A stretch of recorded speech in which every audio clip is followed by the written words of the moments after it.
Please welcome the Honorable John Kerry, Special Presidential Envoy for Climate. Good morning, good afternoon, good evening, wherever you are tuning in from.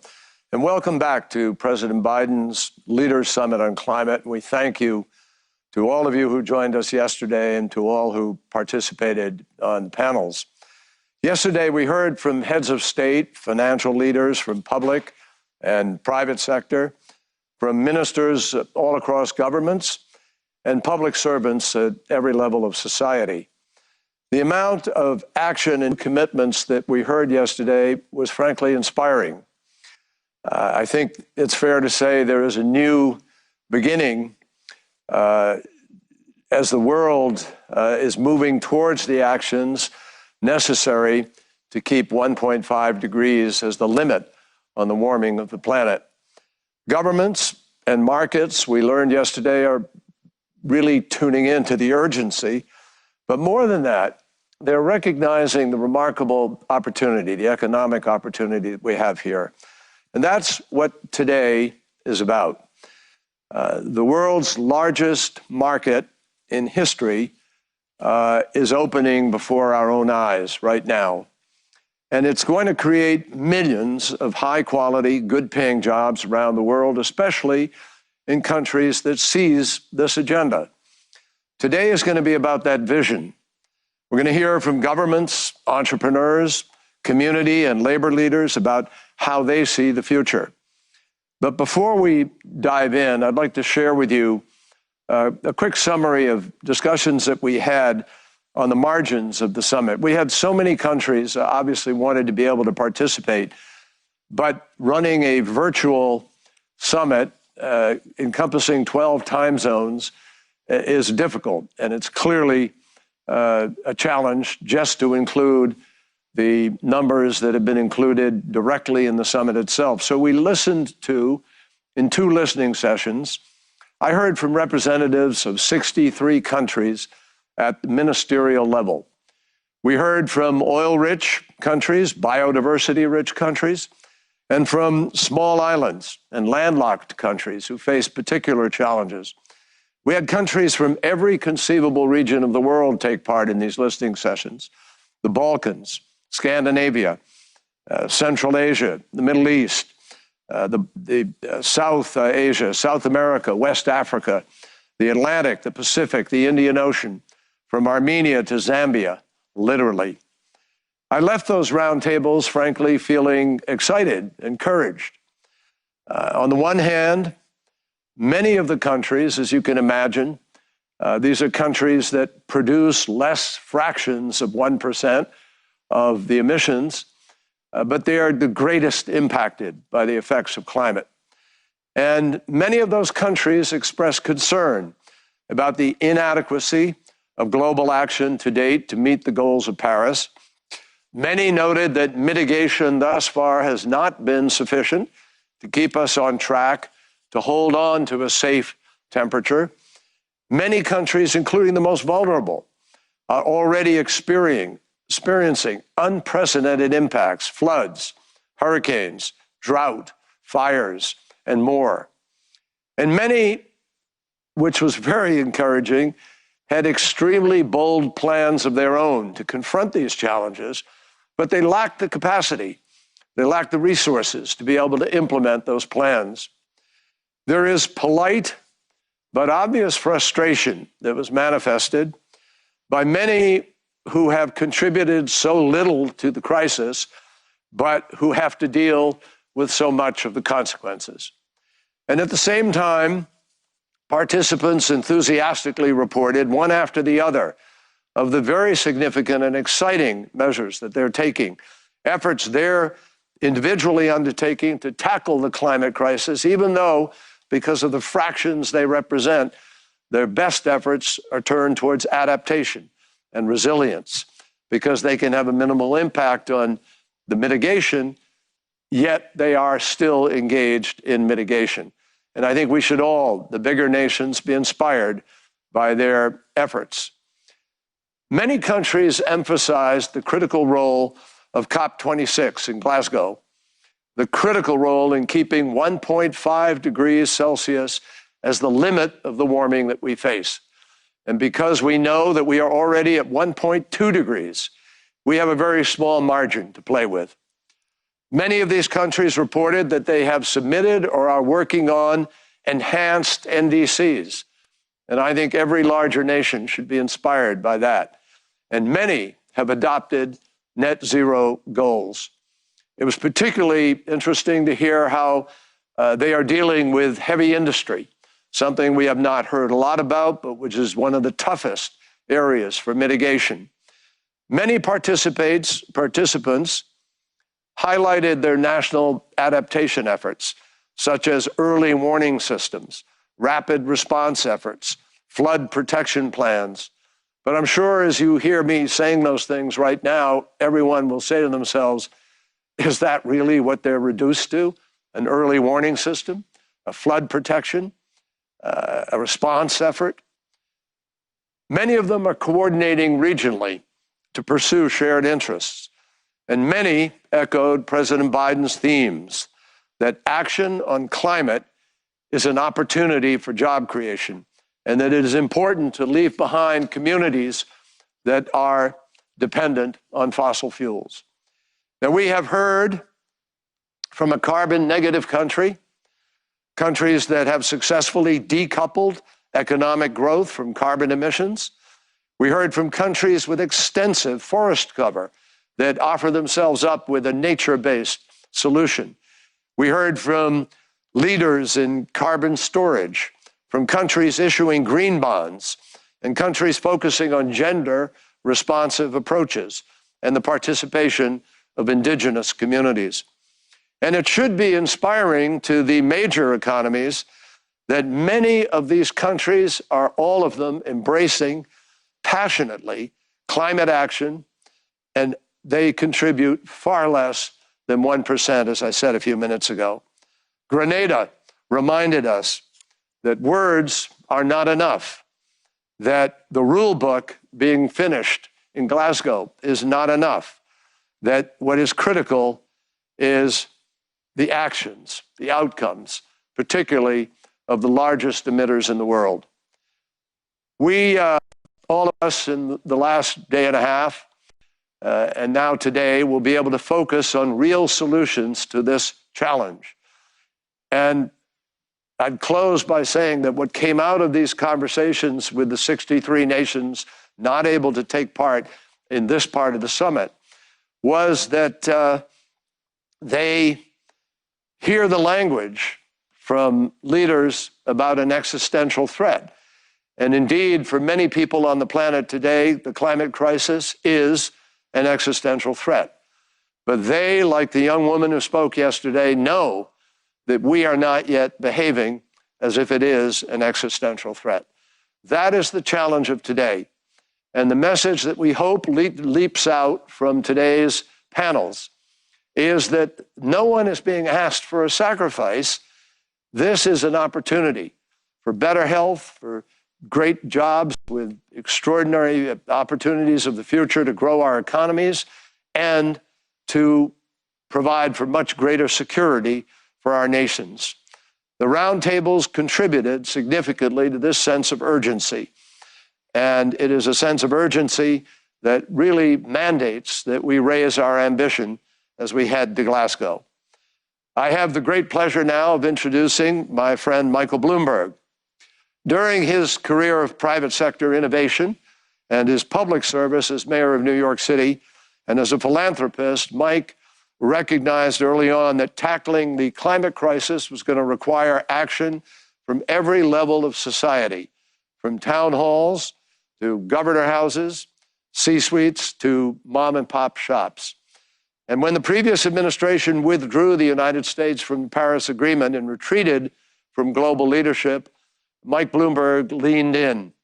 He founded America's Pledge and helped launch a national movement to rally American cities, states, businesses, universities, and tribal councils to declare that we in the United States, that we are still in the Paris Agreement and climate action. Now in his role as a UN Special Envoy on Climate Ambition and Solutions, Mike uses that experience to help all of us try to move the world to keep global warming to 1.5 degrees. Hello, everyone. I want to thank President Biden and his administration for bringing us all together.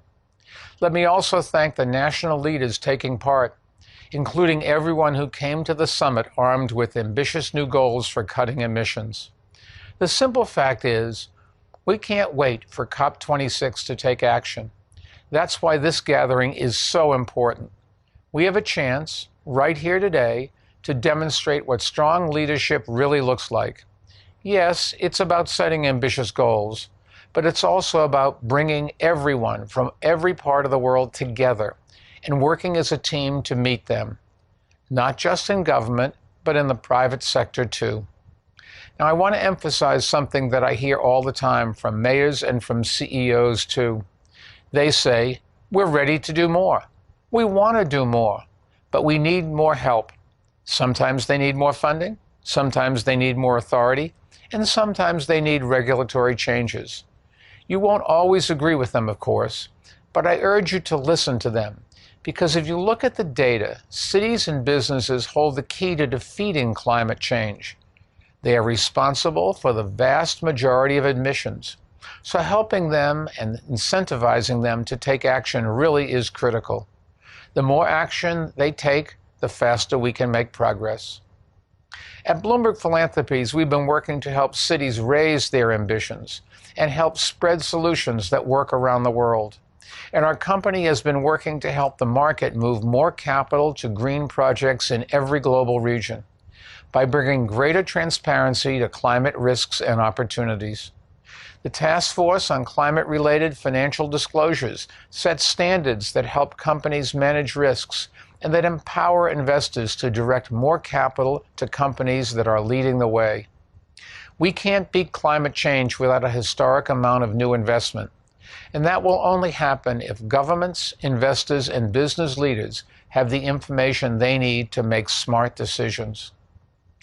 Working with partners, Bloomberg Philanthropies has also helped retire over 60% of all coal-fired power plants in the U.S., and half of the EU's coal plants, too.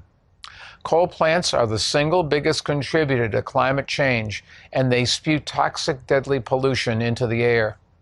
The good news is, clean energy is increasingly cheaper than coal in much of the world. That's one reason why more cities, states, and businesses are committing to reach net zero emissions, including our company, which is on track to reach net zero by 2025. There's a lot of good work happening in both the public and private sectors, just not enough. We have to do more, faster, to cut emissions. And by acting boldly and urgently, we can build a lot of momentum going into COP26 this November. We're all in this together, so thank you for coming together for this summit. All the best. Thank you, Mike. And now it is my great pleasure to introduce Brenda Mallory, who is the new chair of the Council on Environmental Quality. Brenda has dedicated her career to using the law to fight for environmental justice and legal reform inside and outside of government. And we're all delighted, as the president is, that she is part of his team. Thank you, Secretary. Good morning, everyone. I'm pleased to be part of the discussion on ensuring that all communities and workers benefit from our actions to address climate change.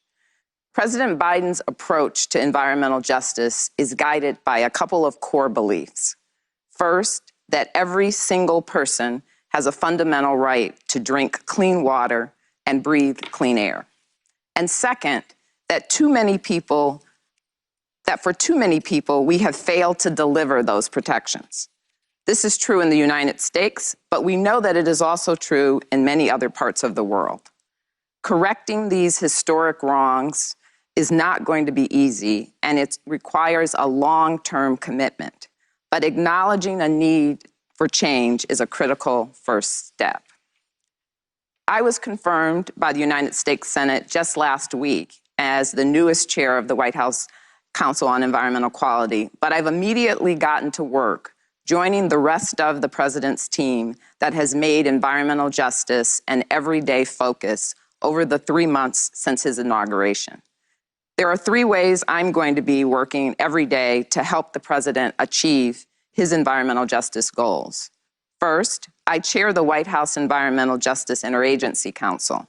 This cabinet-level group exists to make sure that the entirety of the federal government is working to address injustice in frontline and fence-line communities and make a positive difference in the lives of everyday people. Second, I'm thrilled that the first ever White House Senior Director for Environmental Justice is part of our team at the Council on Environmental Quality, and I know we'll achieve great things together. And third, the newly formed White House Environmental Justice Advisory Council brings together 26 national environmental justice leaders from across the country to advise CEQ and the Interagency Council on the steps we need to take to get it right. I look forward to receiving the recommendations from this group. Turning now to an introduction of an important partner we have. My friend Peggy Shepard is a nationally recognized leader who has devoted her life to advancing environmental equity. She is the founder and executive director of We Act for Environmental Justice in Harlem, New York. She has graciously agreed to co-chair the Advisory Council and is joining us here this morning. It is my pleasure and honor to present Peggy Shepard to you. Thank you.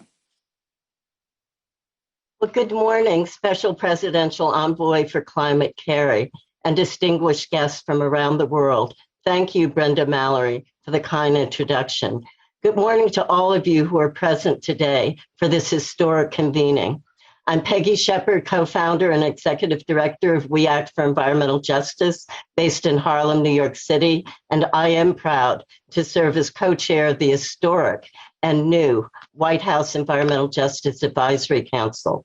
You know, last night I met with my fellow council members as we discussed our recommendations to the Biden administration to advise the implementation of key cornerstones of his commitment to centering environmental and climate justice and equity into all government policies. I think of the phrase, look at what they do, not at what they say. And I'm startled to realize that I am at this convening today because President Biden is acting on what he said and committed to do. And together we're building a model of collaboration between government and communities, seizing the profound opportunity to accelerate the pace of action on reducing the impacts of climate change on this country, on our economy, on the most vulnerable communities, and on the workers of this country who need good family-sustaining jobs. And the administration is transitioning our economy from fossil fuels to a clean energy future that sustains the livelihoods and ecosystems on which the world depends. We must build back better, but with justice and a keen sense of our failed history of discriminatory policies that has been systemic. We will build back better by centering investment in the frontline communities that have borne the brunt of the environmental degradation that has scarred the landscape of urban and rural America. President Biden is uplifting the voices, experiences, and solutions of the communities most affected by environmental injustice and climate change. We're working to achieve a rejuvenated America where all communities have access to clean air, clean water, safe schools, and healthy homes. And you know, for me, this Earth Day has been one of optimism. For decades, many of us in the environmental justice movement have won David and Goliath type victories. We've raised the specter of this nation's failures, and we have begun to be heard. And it's our opportunity to get it right, to put people before profits, to center equity instead of advantage, to engage and empower those who are struggling with poverty, oppression, and racism, giving them an opportunity to not only be a part of the solution, but also reap its benefits. We have the power to leave no community behind. And as Nobel laureate Wangari Maathai said, today we're faced with a challenge that calls for a shift in our thinking so that humanity stops threatening its life support system. We're called to assist the earth, to heal her wounds, and in the process, heal our own. Indeed, to embrace the whole of creation in all its diversity, beauty, and wonder. Recognizing that sustainable development, democracy, and peace are indivisible, that is an idea whose time has come. Thank you. Thank you, Peggy. That was excellent. As you can see, I'm looking forward to partnering with Peggy because she's full of great ideas and she's a great voice. Thank you, everyone.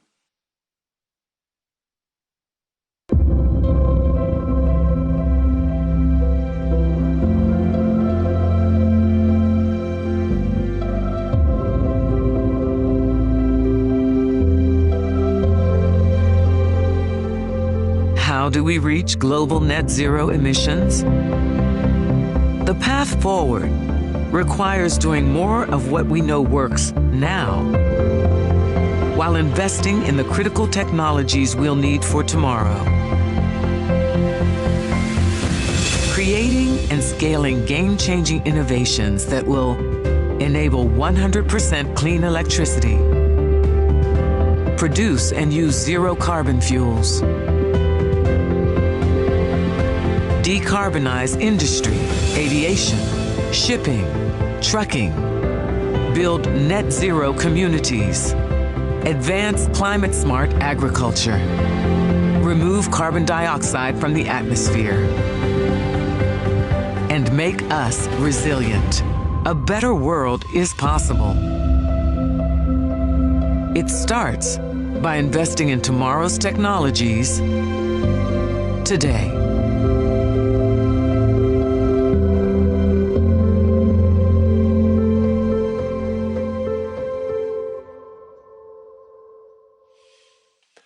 I now have the pleasure of introducing Secretary Jennifer Granholm and Secretary Gina Raimondo.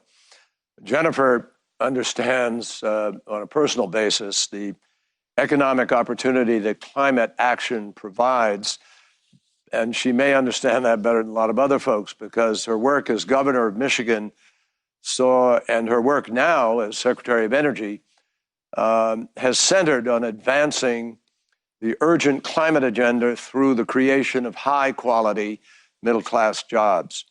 And Gina, for her part, has established herself as an innovator in the private sector and in public service. She established the first venture capital firm in Rhode Island and then served as its first governor, female governor.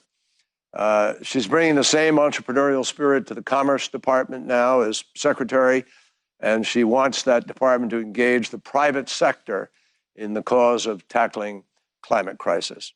Secretary Granholm. Thank you, sir, and welcome everyone to day 2 of the Leaders Summit on Climate, which of course is concluding a monumental week of international cooperation and collective action. So these commitments are amazing. And President Biden convened this summit for a simple reason. And that reason is that we have to raise our collective ambitions around climate change. By the end of this decade, we need renewables deployed at scale so that reliable, affordable, clean energy reaches people in the most populated valleys and in the remotest mountains, across the hottest deserts and the coldest tundra. We need fearless innovation to bring down the costs of batteries, to commercialize carbon capture, to make blue and green hydrogen market ready. And perhaps most of all, we need a mindset that overcomes resistance to change. Many are stuck on the status quo, and maybe they are insistent that we can't reach our goals. But an old proverb says, when the winds of change blow, some build walls, others build windmills. So, fellow windmill builders, let's push back on doubt and fear. Climate disasters worldwide tell us that the scariest thing that we can do is nothing at all. Let's prove we can in this moment. And we'll all gain when we succeed, starting with jobs. We are looking at a $23 trillion global market in the clean energy transition by 2030. 23 trillion at a minimum. And that means that we all can remake our economies and we can build new businesses and put millions and millions of people to work. So President Biden believes this will be an historic advance in prosperity and quality of life. And that's why his American Jobs Plan, our American Jobs Plan, calls for massive investments in clean energy research, development, and deployment. That's why we're mobilizing American ingenuity like never before. So over the coming weeks, we at the Department of Energy will be announcing new goals for bold, achievable leaps in next generation technologies, starting with hydrogen, carbon capture, industrial fuels, and energy storage. We'll marshal our 17 national laboratories, our universities, and our private sector to unlock major breakthroughs. So we've already announced a goal of cutting the price of solar in half yet again by 2030. And next, we'll start lowering the cost of clean, renewable hydrogen by 80% before 2030, making it competitive with natural gas. We're going to slash battery cell prices in half again and reduce the need for critical materials, making electric vehicles affordable and maybe even cheaper than gasoline vehicles. And we're going to dramatically reduce the cost of industrial atmospheric carbon capture while we're ramping up incentives for large-scale efforts across the world as well. This is our generation's moonshot. Less than a decade after President Kennedy declared our nation's choice to go to the moon, we planted an American flag on that cratered surface, and today we choose to solve the climate crisis. Imagine what we can do by the end of this decade. And imagine if the entire world participated. What if we did this together?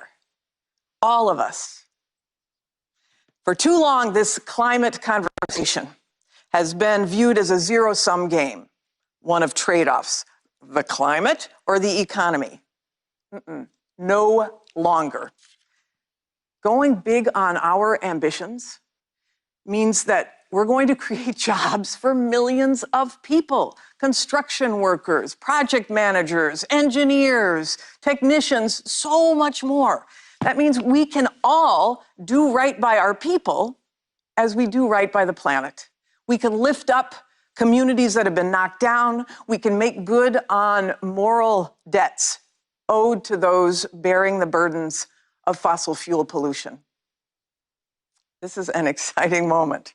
And our speakers today are going to shed light on the great potential that's at hand. We're going to start with somebody who understands the power of major investment and cutting-edge innovation better than almost anybody on the planet, Bill Gates. Bill observed years ago that power comes not from knowledge kept, but from knowledge shared. He was referring to business leadership. But how apt is that at this moment in the clean energy transition? So guess who's here to drop some knowledge on us now? Please welcome Bill Gates. It's an honor to be here with all of you today. I especially want to thank President Biden and Secretary Kerry for reestablishing America's leading role on climate change. This is a promising moment. Climate activists, and young people especially, are bringing amazing energy and attention to this issue. They are demanding action, and rightly so. And governments around the world are meeting those demands with ambitious commitments.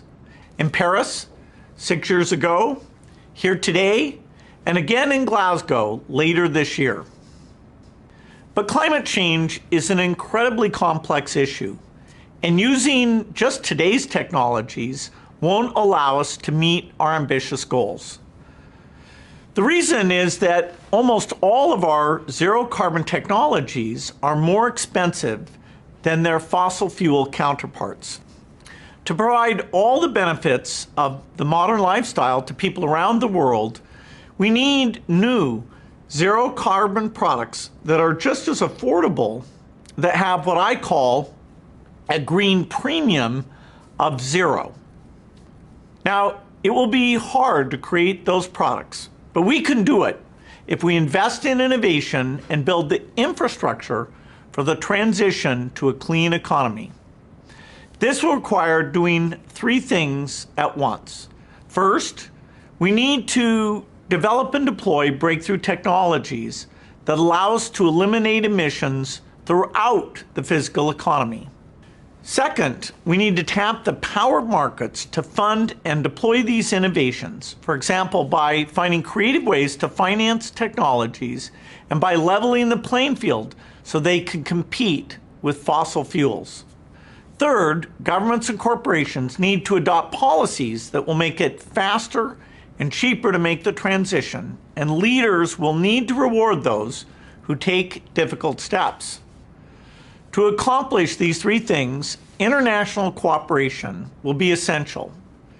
Mission innovation is one exciting example of governments working together to expand and coordinate their investments in clean energy research.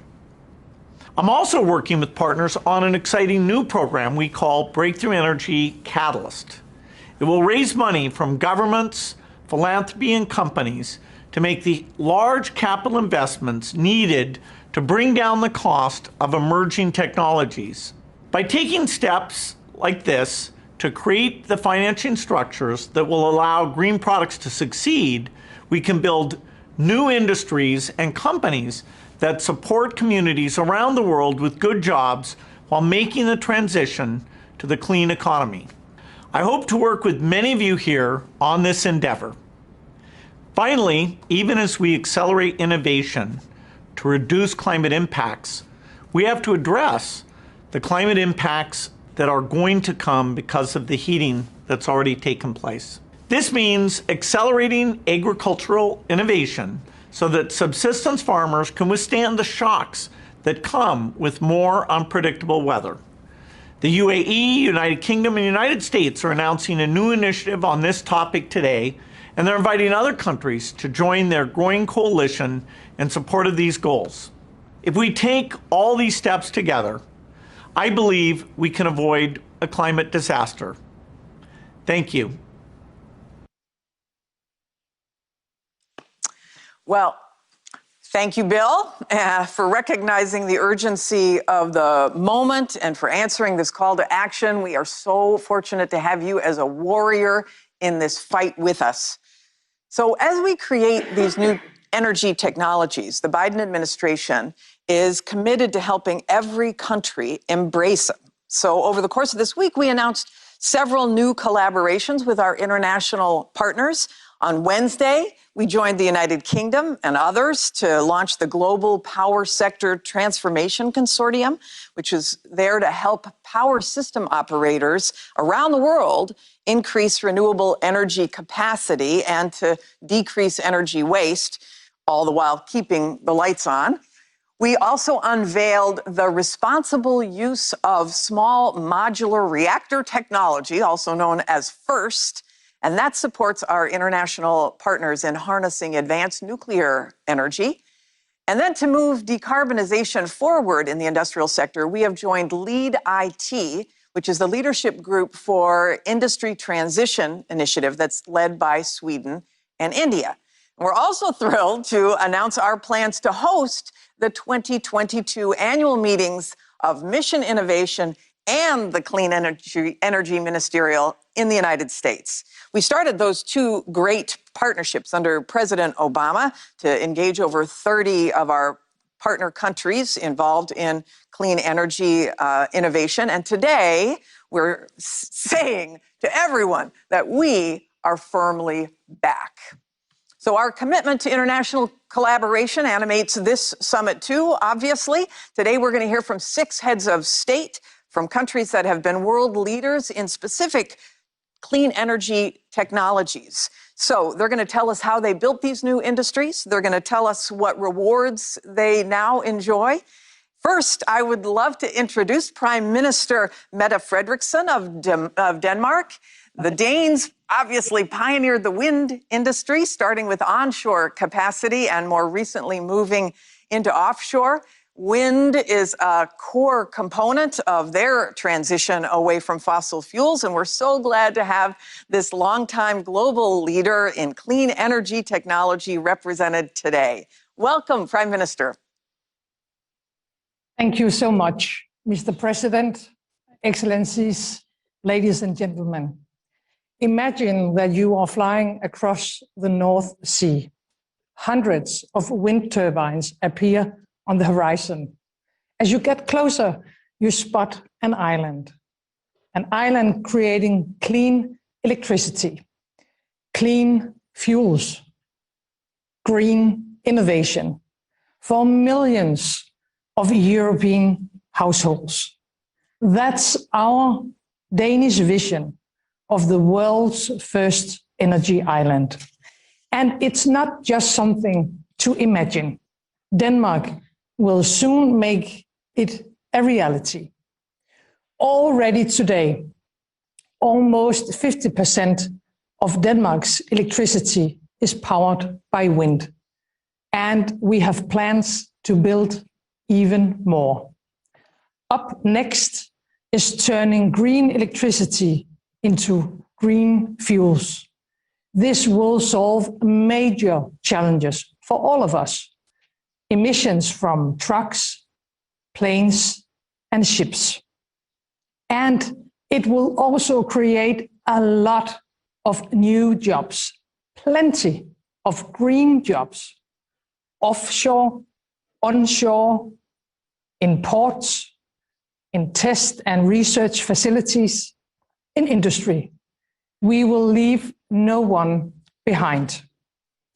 In just 2 years, the world's leading container shipping company, Maersk, will launch its first carbon-neutral container ship. As governments, we should support this. That's what Denmark aims to do with the new mission Innovation on Shipping, in close collaboration with the US. Denmark also supports the Agriculture Innovation Mission for Climate. This is another area where we need to increase research and development. Taking the next steps in innovation will not be easy, but I am confident that we can do it. Why? Because we have done it before. Denmark turned our largest fossil power company into the world's most sustainable energy company, Ørsted. We have decided to end all Danish oil and gas production in the North Sea by 2050. Today, Denmark has more jobs in green energy than in fossils, and the private sector is on board. We have formed climate partnerships with all parts of Danish business. All of Denmark is now united in reaching our target, a 70% cut in emissions by 2030. Thank you, President Biden, for bringing the United States back into the Paris Agreement. Let us continue our shared journey into a greener and more sustainable future.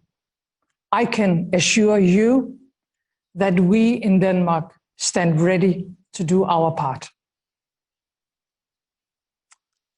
Thank you so much, Prime Minister Frederickson. We all applaud the announcement of the world's first energy islands. Very exciting. And all of us in the Biden administration are really thrilled to join you as the co-leads of that mission innovation effort to decarbonize global shipping.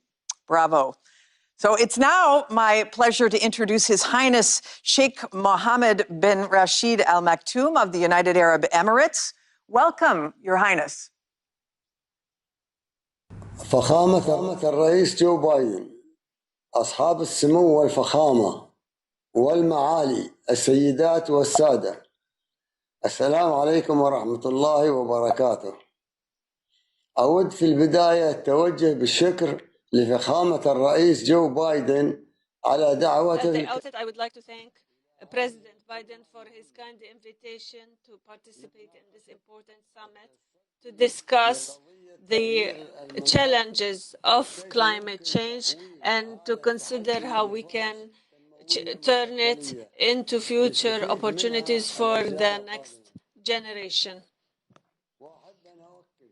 I would like to affirm the commitment of the United Arab Emirates to work closely with the United States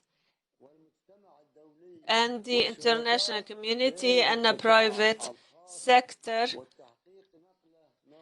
and to make a radical change in regards to climate change.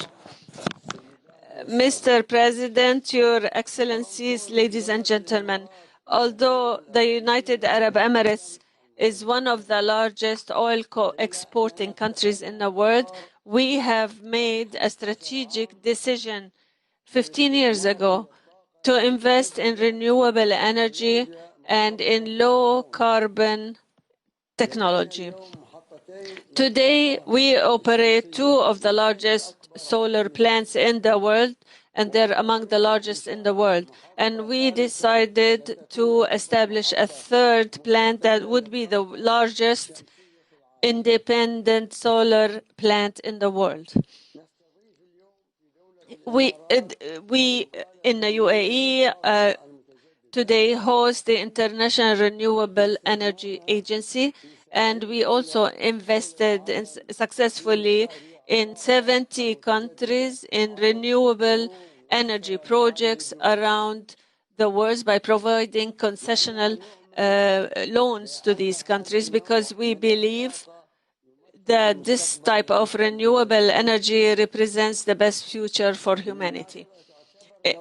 And also, the UAE is considered to be the first in the Middle East to pioneer carbon capture and storage technology. And our oil sector is considered to be the lowest carbon emitter in the world. Your Excellencies, as Mr. President Biden and Mr. Bill Gates have already mentioned, I am pleased to announce that the UAE will be partnering with a group of champions to launch the Agricultural Innovation Mission for Climate. This is a new initiative to support research and development and innovation for food systems over the next 5 years. Ladies and gentlemen, climate change is not a temporary concern. It is rather a global challenge that is ongoing. We must unite our efforts to safeguard the planet for the future generations, or else risk paying heavier costs in the future.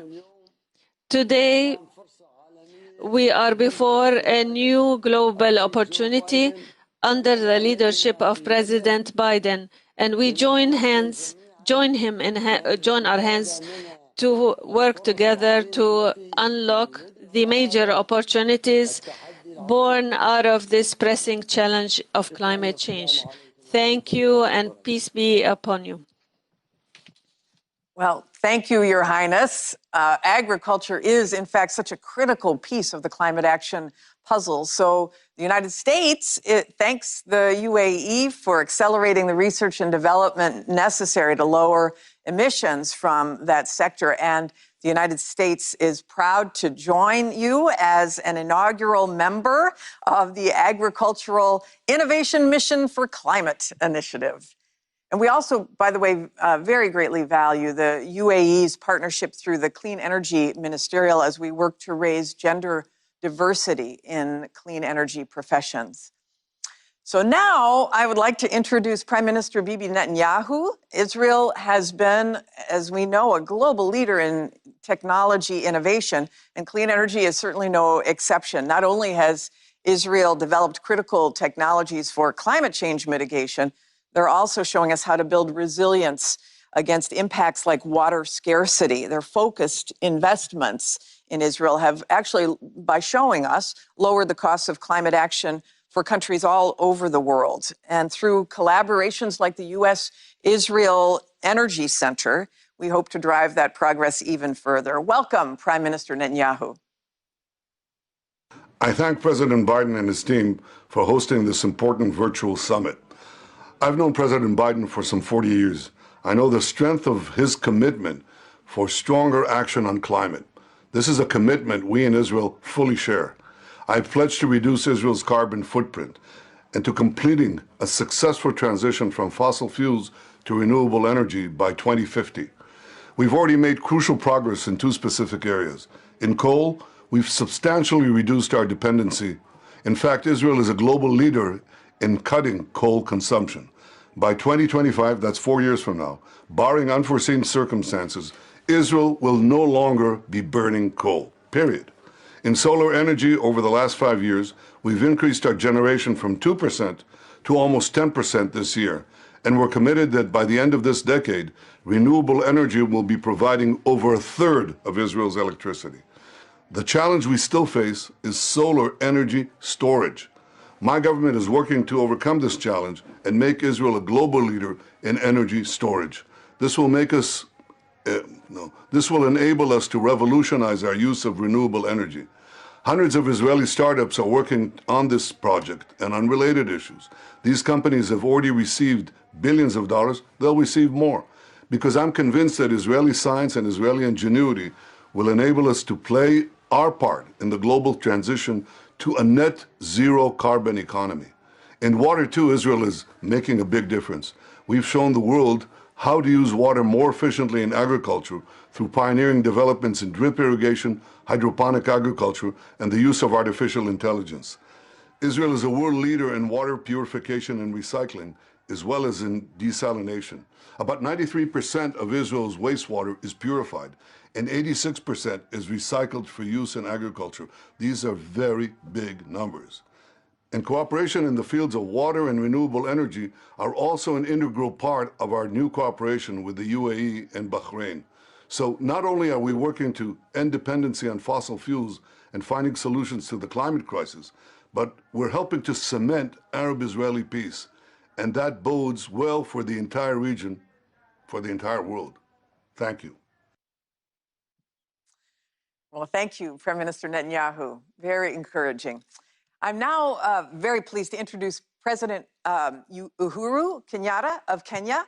As a nation that's on the front lines of climate change, Kenya has taken up the mantle of leadership on both innovative adaptation methods and expanding access to clean energy. They've showcased for the world how it's possible to leapfrog a carbon-intensive industrialization strategy and land right on sustainable development strategies. So here to tell us about those efforts, President Kenyatta. Thank you very much for this opportunity. And at the very start, let me congratulate President Biden for once again leading the United States to re-engage the global community of nations on matters environment and climate change. And I also want to take this opportunity to thank him and his administration for recognizing Kenya's leading role on the African continent in matters environment as well as innovation. Ladies and gentlemen, climate change is no longer a future crisis, but rather a present one. Like the COVID-19 pandemic, it is a defining development and security challenge that we must address today. The reality is hard to ignore. and the consequences of our inaction are indeed dire. Many of our countries are experiencing frequent extreme weather patterns with devastating impacts on economies, livelihoods, and ecosystems. There is a lot that we can do as individual countries to mitigate climate change. And allow me at this moment to highlight just a few examples of what we in Kenya have done in this regard. Kenya has updated their nationally determined climate contributions that were submitted to the United Nations Framework Convention for Climate Change in December of 2020. And we commit to continue to reduce our emissions by 32% by the year 2030, against the business as usual scenario. In addition, we are also in the process of developing a greenhouse gas emission strategy for 2050, and we will be submitting a report to the United Nations Framework for Convention and Climate Change before COP26 later this year. In our journey to the 2050 target, Kenya intends to complete its transition to renewable energy, and clean energy already accounts for about 90% of total electricity supply in Kenya, and we intend to increase this to 100% by the year 2030. As you may know, Kenya is a pioneer in geothermal energy on the African continent, and indeed holds the 5th position globally. Our geothermal potential is great, and the amount currently tapped is actually less than 10%.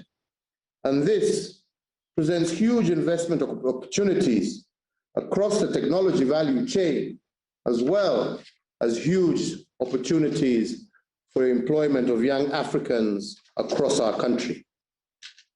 We're also the first country in the world to pioneer new geothermal wellhead technology, which ensures the immediate power supply at low costs, even before the associated infrastructure is in place. Kenya is also home to one of the largest single wind farms on the African continent, in addition to significant yet underexploited potential for solar-based power generation. Ladies and gentlemen, to meet the energy needs of the rural communities, we have also deployed digital technologies using an innovative pay-as-you-go mobile money credit facility, better known locally as M-Kopa. And these communities have switched from kerosene to solar for lighting and to power appliances such as televisions and refrigerators. Kenya is already a leader within the sub-Saharan Africa in developing and distributing clean cook stoves. There is, however, still more work to be done to provide domestic solutions for clean cooking services for 80% of Kenyans who continue to depend on biomass for cooking. To address the clean energy cooking gap, we have committed to achieve a 100% clean cooking under the SDG 7 by the year 2028, 2 years ahead of the UN target date.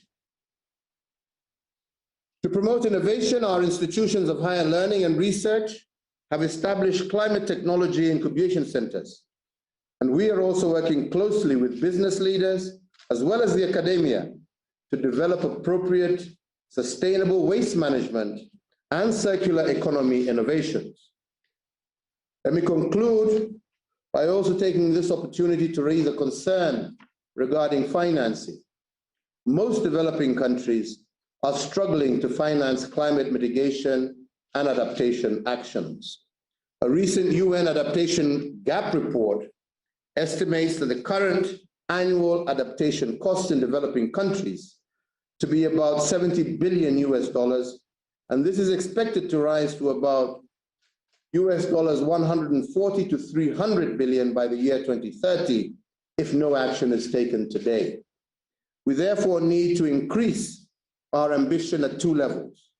First, all countries should take the bold measures to dramatically reduce greenhouse gas emissions over the next 10 years. And second, the better off countries, working in collaboration with our private sectors, should support developing countries secure the financial resources required to implement climate adaptation programs. Finally, ladies and gentlemen, we cannot win this fight against climate change unless we globally cooperate to fight it together. Let us therefore all commit to redouble our efforts now and not wait for future tipping points. Let us all act in concert to protect our shared destiny, and let us, in the spirit that the United States has shown in rejoining the Paris Climate Agreement, all aim to bequeath our children a better future. I thank you all. Thank you, President Kenyatta. I love the focus on geothermal. I know all of us at the Department of Energy are really proud of our partnership that our laboratories have been able to forge with Kenya through the Power Africa initiative. Here's a moment where we can share information because we need to do more on geothermal in the US too. So thank you for that. Our next speaker is Prime Minister Erna Solberg of Norway. Norway is all in on a clean and electrified future. They're investing in technologies to decarbonize the extraction and the use of fossil fuels. They're leading a global market for electric vehicles, and they're investing in clean energy innovation and deployment all over the world, not to mention in global efforts to reduce deforestation. That is exactly the kind of big, all of the above thinking that the world needs now. So welcome to you, Prime Minister Solberg. So friends and colleagues, first let me congratulate the US on its new NDC. We need your leadership and ambition to drive innovation and change. We quickly need development and use of new technologies, and we cannot rely on the market only. Carrots and sticks do help technologies pass their tipping points, and a high price on carbon is critical. So governments and business must team up in new ways to drive innovation and to create jobs. And let me mention a few examples. Norway is moving at a record pace towards zero-emission road transport. More than half of all new cars in Norway are electric. Tax exemptions and other incentives, such as reduced road tolls, has changed consumer preferences. And Norway is a leader in ocean-based climate solutions, harnessing the vast potential identified by the Ocean Panel. And as a significant maritime nation, we aim to lead in low and zero emission solutions for global shipping. Our ship owners have taken on to order nothing but zero emission ships starting in 2030. And at home, we switch our ferries to electric, and we will halve emissions from domestic shipping and fisheries by 2030. And we recently opened the first offshore areas for wind power, so we might connect to the Danish island afterwards. Norwegian companies work at home and abroad, including in the US, where the Empire Wind Project will power more than 1 million New York homes. And we make large investments in carbon capture and storage development. Last year, we launched the Longship project. Our goal is a complete CCS value chain: CO2 capture, transport and storage, and excess capacity can store more CO2 from Europe. And lastly, we need innovation to stop deforestation. Norway has made available high-resolution satellite imagery of all tropical forests. This will help to improve management and verify performance. And Norway is proud to be part of the LEAF Coalition, an innovative model to mobilize private capital for countries that cut deforestation. So we need a massive push for development and use of innovative technologies. And we need knowledge and solutions to spread across borders. And I believe that together we can work to limit temperature increase by 1.5 degrees and be in line with the goal of the Paris Agreement. Great. Thank you, Prime Minister Solberg. Norway's enthusiastic attitude towards so many critical technologies is infectious. I hope you infect us all. And that's why really the Biden administration is so excited today that we're also announcing and launching the Net Zero Producers Forum with Norway, as well as Canada and Qatar and Saudi Arabia. This means that together we are committed to crafting pragmatic net zero strategies that oil-producing countries all over the world can look to for their own transitions. Very exciting. Finally, I am pleased to welcome Prime Minister Lee Hsien Loong of Singapore. Singapore is leading the way on groundbreaking efforts to reduce emissions produced by major cities. They have made major progress in developing green net zero energy buildings, particularly for hot and humid climates. And they're showing the world how to design sustainable cities for the future. So welcome, Prime Minister. I would like to thank President Joe Biden for convening this summit.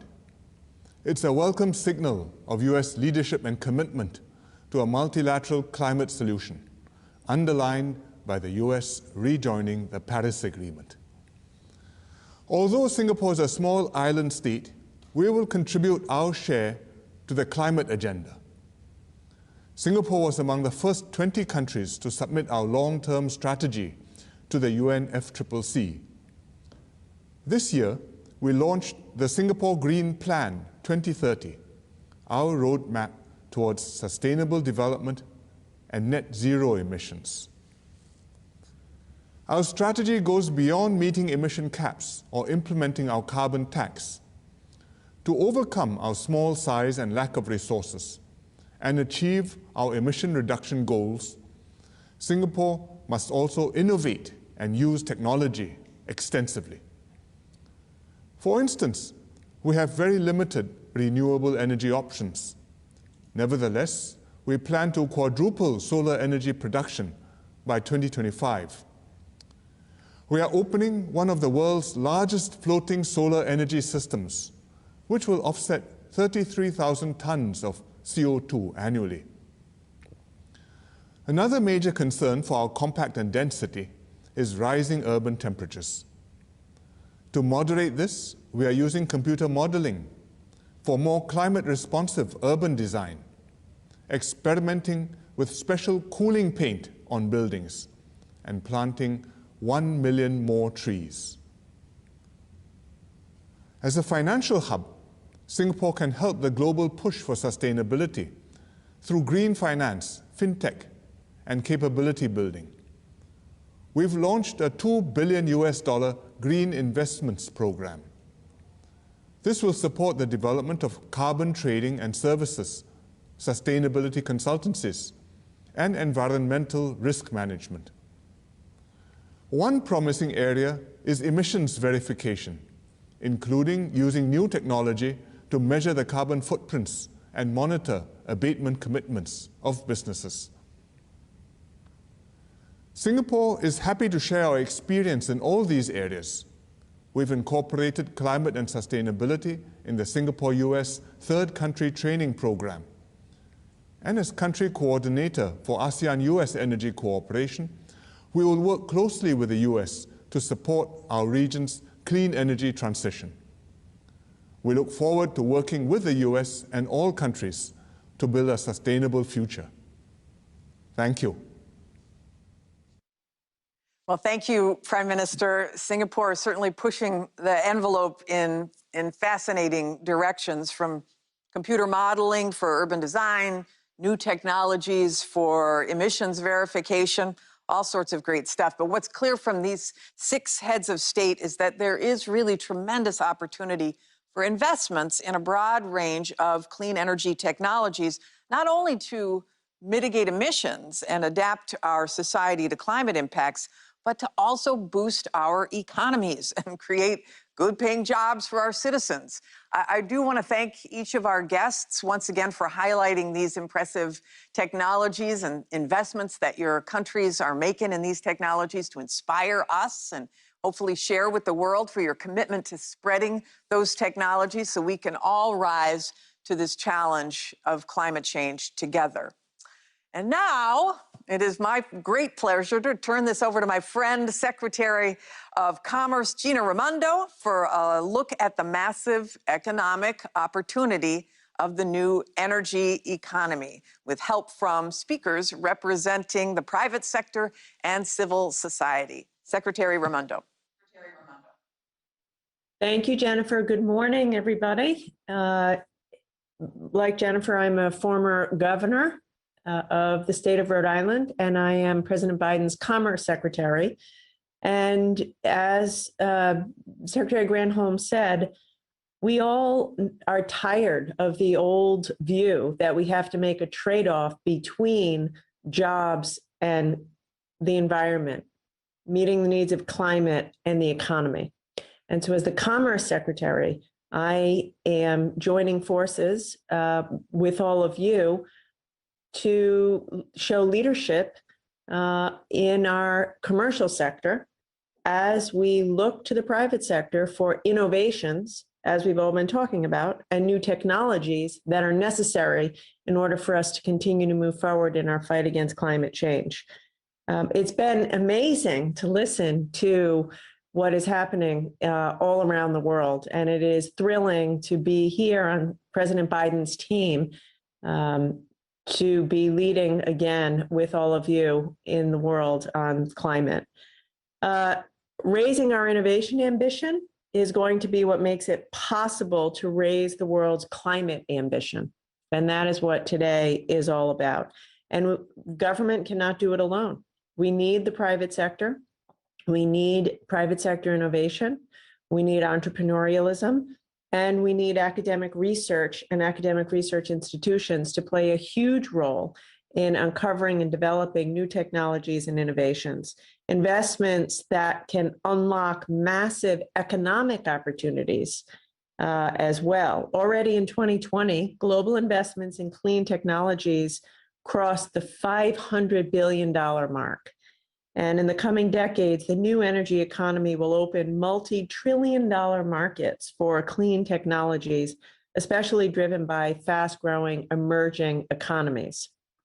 As many of you have said, this is a once-in-a-generation opportunity to develop and produce advanced technologies, export them around the world, and speed global net zero transitions, which will ultimately, as many of you have said, lead to the creation of millions of jobs, millions of good, high-paying union jobs. So it is my great pleasure this morning to introduce a series of academic and private sector innovators who will be necessary to allow all of us to achieve our goals. First, I would like to introduce Dr. Fatih Birol, Executive Director of the International Energy Agency, to frame the climate challenge and the central role of innovation in reaching net zero emissions. Dr. Birol's leadership has led a transformation and modernization of the International Energy Agency to become the global hub for collaboration on clean energy transitions. He chairs the World Economic Forum's Davos Energy Advisory Board and is widely recognized as a top global leader on the world's energy scene. So please join me in welcoming Dr. Birol.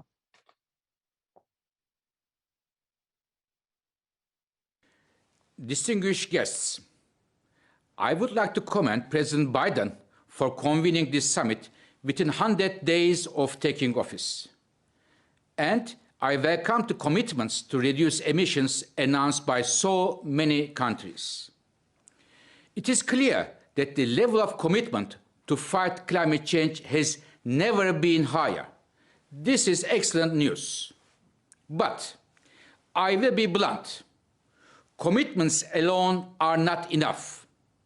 We need real change in the real world. Right now, the data does not match the rhetoric, and the gap is getting wider and wider. Our latest estimates for global emissions in 2021, this year, are a warning for humanity. Emissions are on track for their second largest increase in the history. We are not recovering from COVID in a sustainable way, and we remain on a path of dangerous levels of global warming. Yet, there are grounds for optimism. Electricity generated from renewables, solar, wind, and others, will break records this year, and the sales of electric cars will reach another record high. But getting to net zero emissions requires much more than that. We will need to transform our entire energy system. This means drastically cutting emissions from trucks, ships, and planes. We will also need to do the same for steel and cement factories, chemical plants, and in farming. We have today many technologies at our disposal: energy efficiency, solar, wind, electric cars, nuclear power, and many more. And we need to deploy these as quickly as possible. However, IEA analysis shows that about half the reductions to get to net zero emissions in 2050 will need to come from technologies that are not yet ready for market today. This calls for massive leaps in innovation across batteries, hydrogen, synthetic fuels, carbon capture, and many other technologies. On 18th of May, only a few weeks from now, the International Energy Agency will release a roadmap for how the global energy sector can reach net zero by 2050. Make no mistake, this is a Herculean task. Participants to this summit have used the occasion to make new announcements. Let me add one from the IEA. According to our upcoming roadmap, reaching net zero will triple clean energy investment opportunities over the next decade.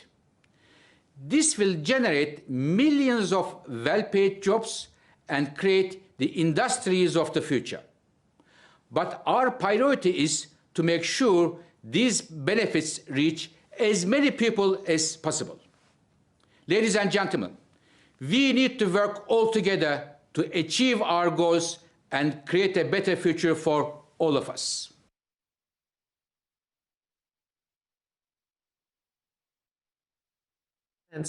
You remind us all of the urgency with which we must do this work. And it is a stunning statistic, really, to think that 45% of the emissions reduction we need to achieve must come from technologies which aren't fully developed today.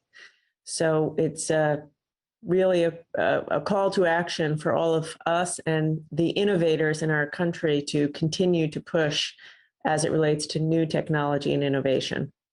Next, it is my great pleasure to welcome Dr. Shirley Ann Jackson, president of Rensselaer Polytechnic Institute, one of our country's leading research universities.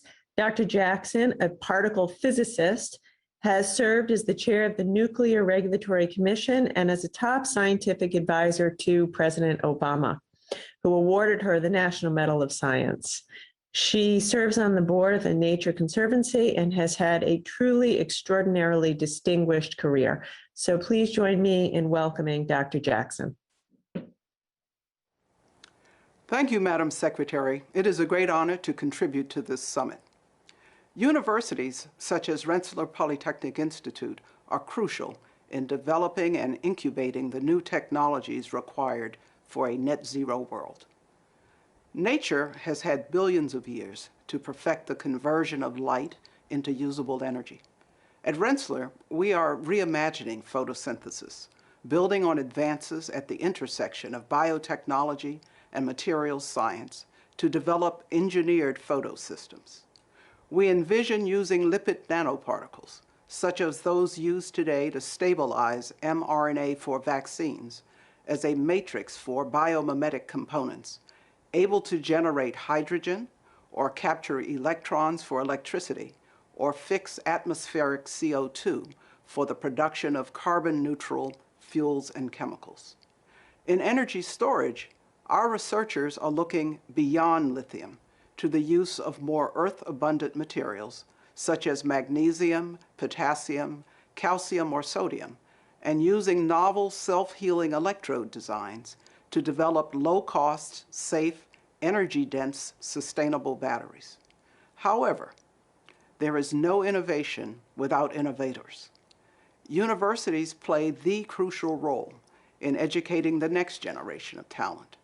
To address the challenges of creating a clean energy economy, the United States and other nations must draw upon and develop the complete global talent pool, including women and minority groups historically underrepresented in science and engineering. Universities are the crossroads for collaboration across disciplines, sectors, geographies, and generations. And an integrative approach is required to decarbonize the many interconnected systems of our daily lives. Therefore, I am very pleased to announce that Rensselaer Polytechnic Institute is launching the Institute for Energy, the Built Environment, and Smart Systems in partnership with Siemens, Lutron Electronics, the international architecture firms HKS and Perkins & Will, and the Brooklyn Law School. The new institute, based in New York City, will use the most advanced digital technologies to drive decarbonization of urban environments at the systems level. It will model integrated transportation, communications, and supply chain networks. It will link architectural design, engineering, and a new approach to regulation to create infrastructure that is both net zero and climate resilient. It will use new materials, renewable energy systems, and sentient building platforms to maximize human health and well-being. We thank President Biden for convening this summit, and we look forward to the work ahead.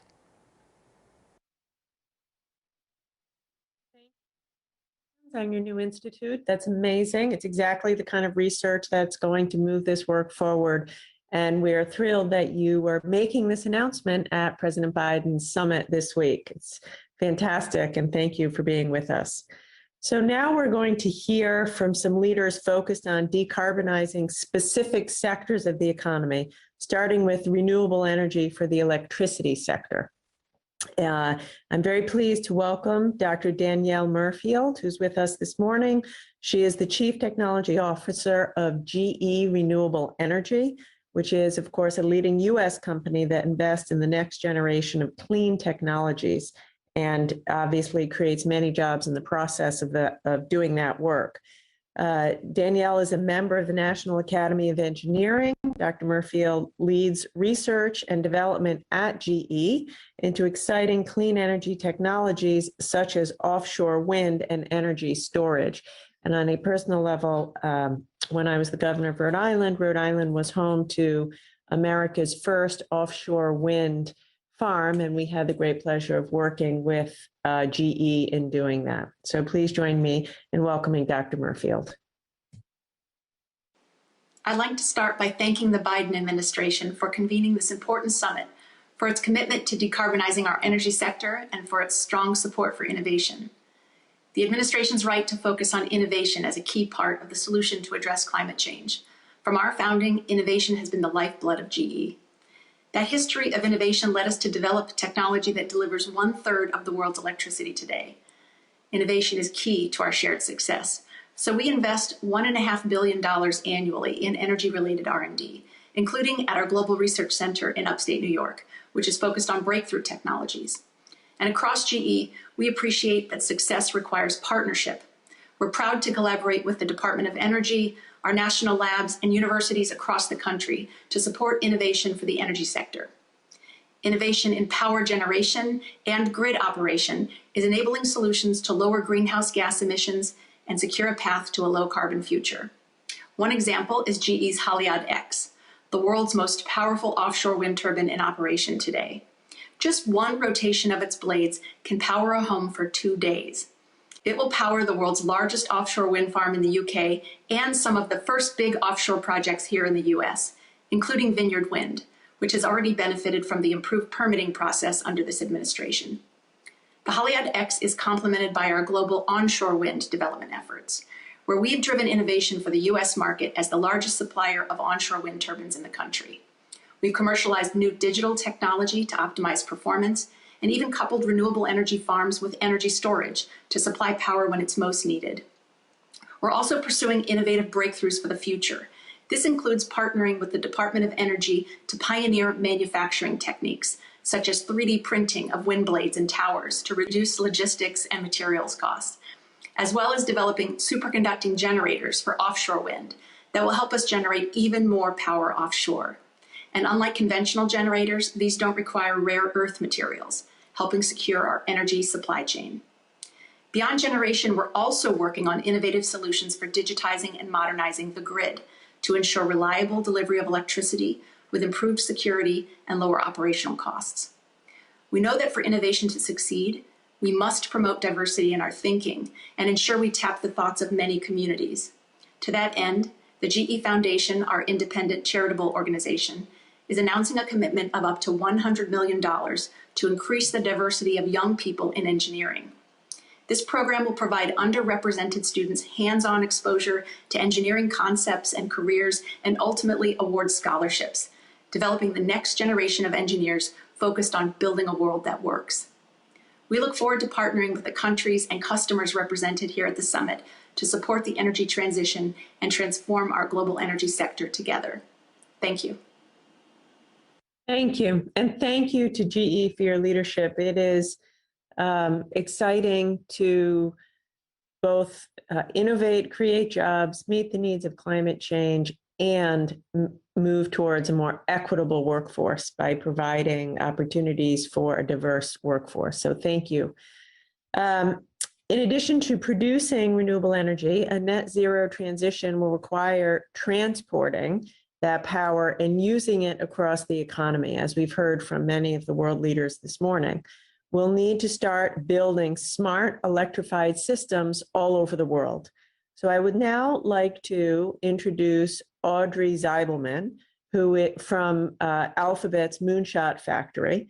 Audrey and her colleagues know a thing or two about this. She spent over 3 decades leading organizations with the goal of making power cleaner, more affordable, and more reliable. She was most recently the CEO of the Australian Energy Market Operator, and while in Australia, Audrey was a founding member of the Global Power System Consortium. She also previously was the chair of the New York Public Service Commission, where she oversaw the electric, gas, water, steam, and communications utilities in New York. Not an easy job. Welcome, Audrey.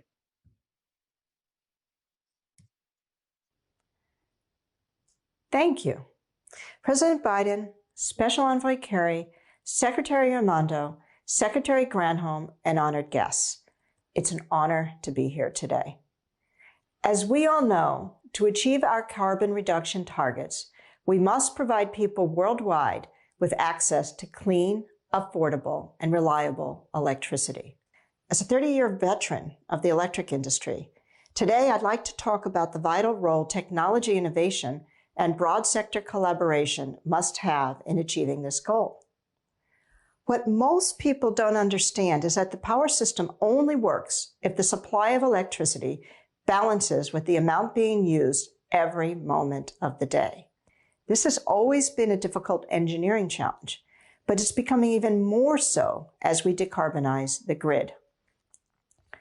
I have firsthand experience of this and of how climate change is only making this task harder. Just over a year ago, I was in the control room with my team working to keep the lights on during unprecedented bushfires. We were losing major parts of the system. The limitations on our modeling and visualization tools meant we had to act with incomplete information.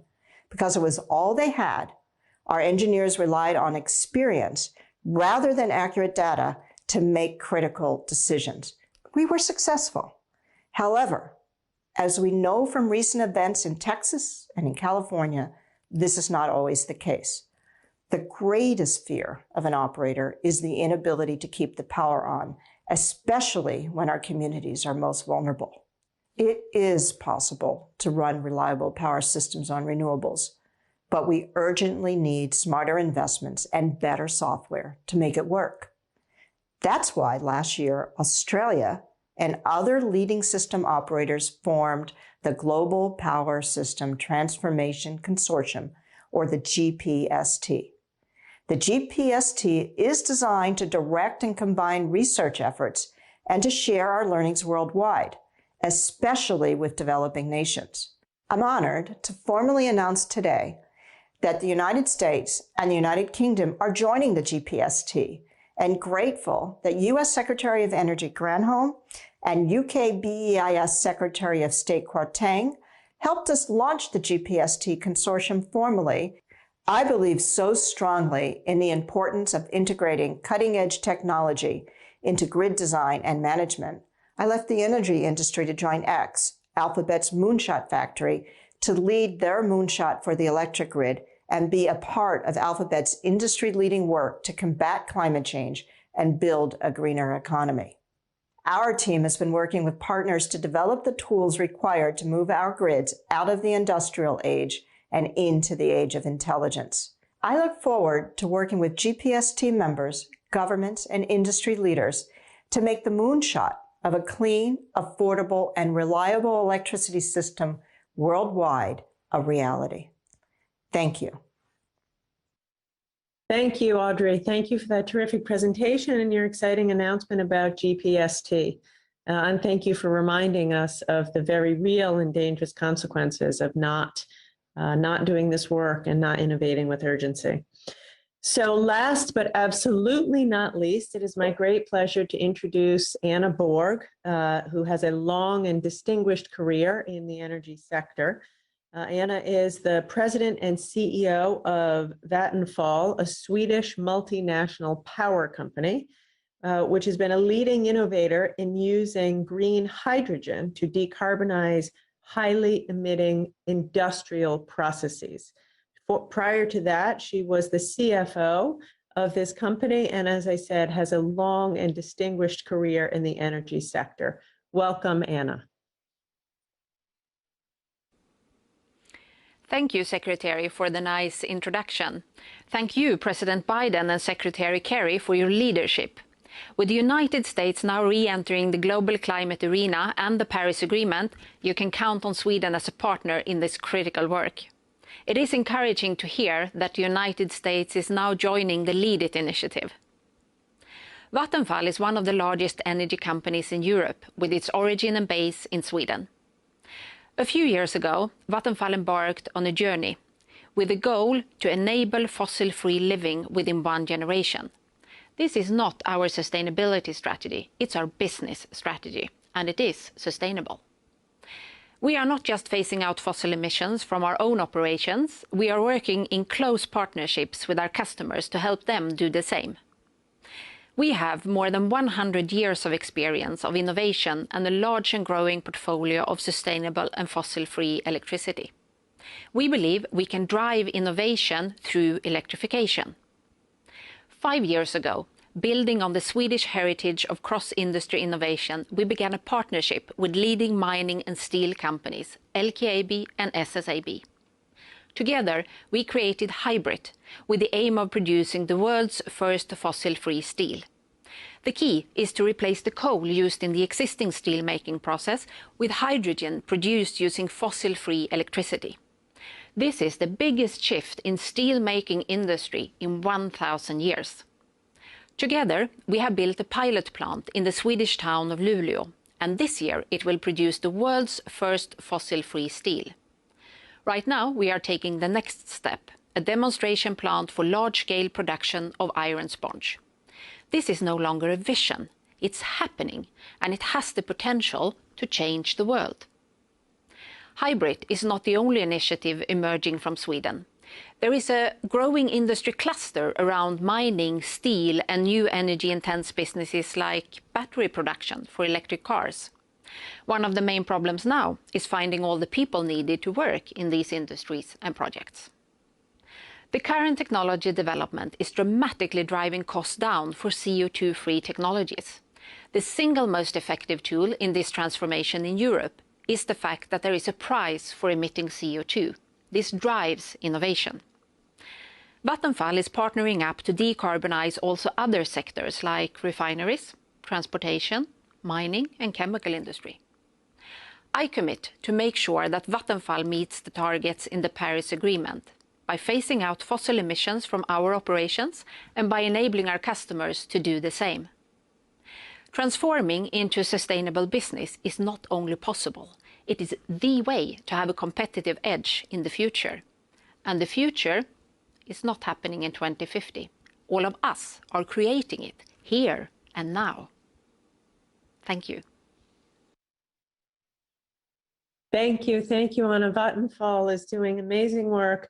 The thought of producing steel without reliance at all on fossil fuel is very exciting, and it's just one of the many innovations that your company and other companies are moving on. So that concludes the portion of this panel for the non-governmental speakers. I will simply thank you all for participating. Thank you for your work. And again, I think that what we just heard from the private sector is how important it is for this to be a public-private nonprofit partnership the entire way through if we are going to do the work that is required. So thank you all. And with that, I will turn it back over to Secretary Granholm. Actually, I think we're turning it back over to Secretary Kerry. Thank you. Thank you for a rapid turnover. Gina, thank you so much for your stewardship. And Jennifer, likewise, you both brought special energy, no pun intended, to this session. And we're deeply appreciative for it. In a few moments, President Biden is going to rejoin, and he will lead the last session and be here throughout it as we hear about the extraordinary possibilities of the new economy. But let me just say very, very quickly about the session we just heard. I've been at this for a while, and I've sat and listened to people in many different venues, but I have to tell you, this was exciting. This was energizing. It was incredible to listen to what the leaders of Kenya, Israel, Norway, UAE, Singapore, Denmark were telling us is happening now. And what was fascinating about that is that each of those countries are smaller than the 20 that are providing 81% of all the emissions. So if ever there was an underscoring of the challenge that we face here, there are exciting things happening, unbelievable things happening. But as Dr. Birol reminded us, as a community of nations writ large, we are not getting the job done. And what President Biden decided when he determined to have this summit was the key must be the raising of ambition. Country after country has stepped up, but the test is going to be not in the rhetoric, as Dr. Birol said. It's going to be in whether or not we really buckle down and get this done. It's not a lack of capacity. It's an apparent lack of willpower in some places to move as fast as we are able to move. The bright future that waits us on the other side of this transition is what President Biden wants to focus on as the last session of this gathering. So without further ado, we want to get to that. I thank everybody for taking part in this particular session. And in a moment, we're going to listen to the economic benefits and jobs, the once-in-a-generation opportunity that we have to transition our economies and to do better for our people as well as for the planet itself. So we look forward to that session. Thank you.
Ladies and gentlemen, the President of the United States.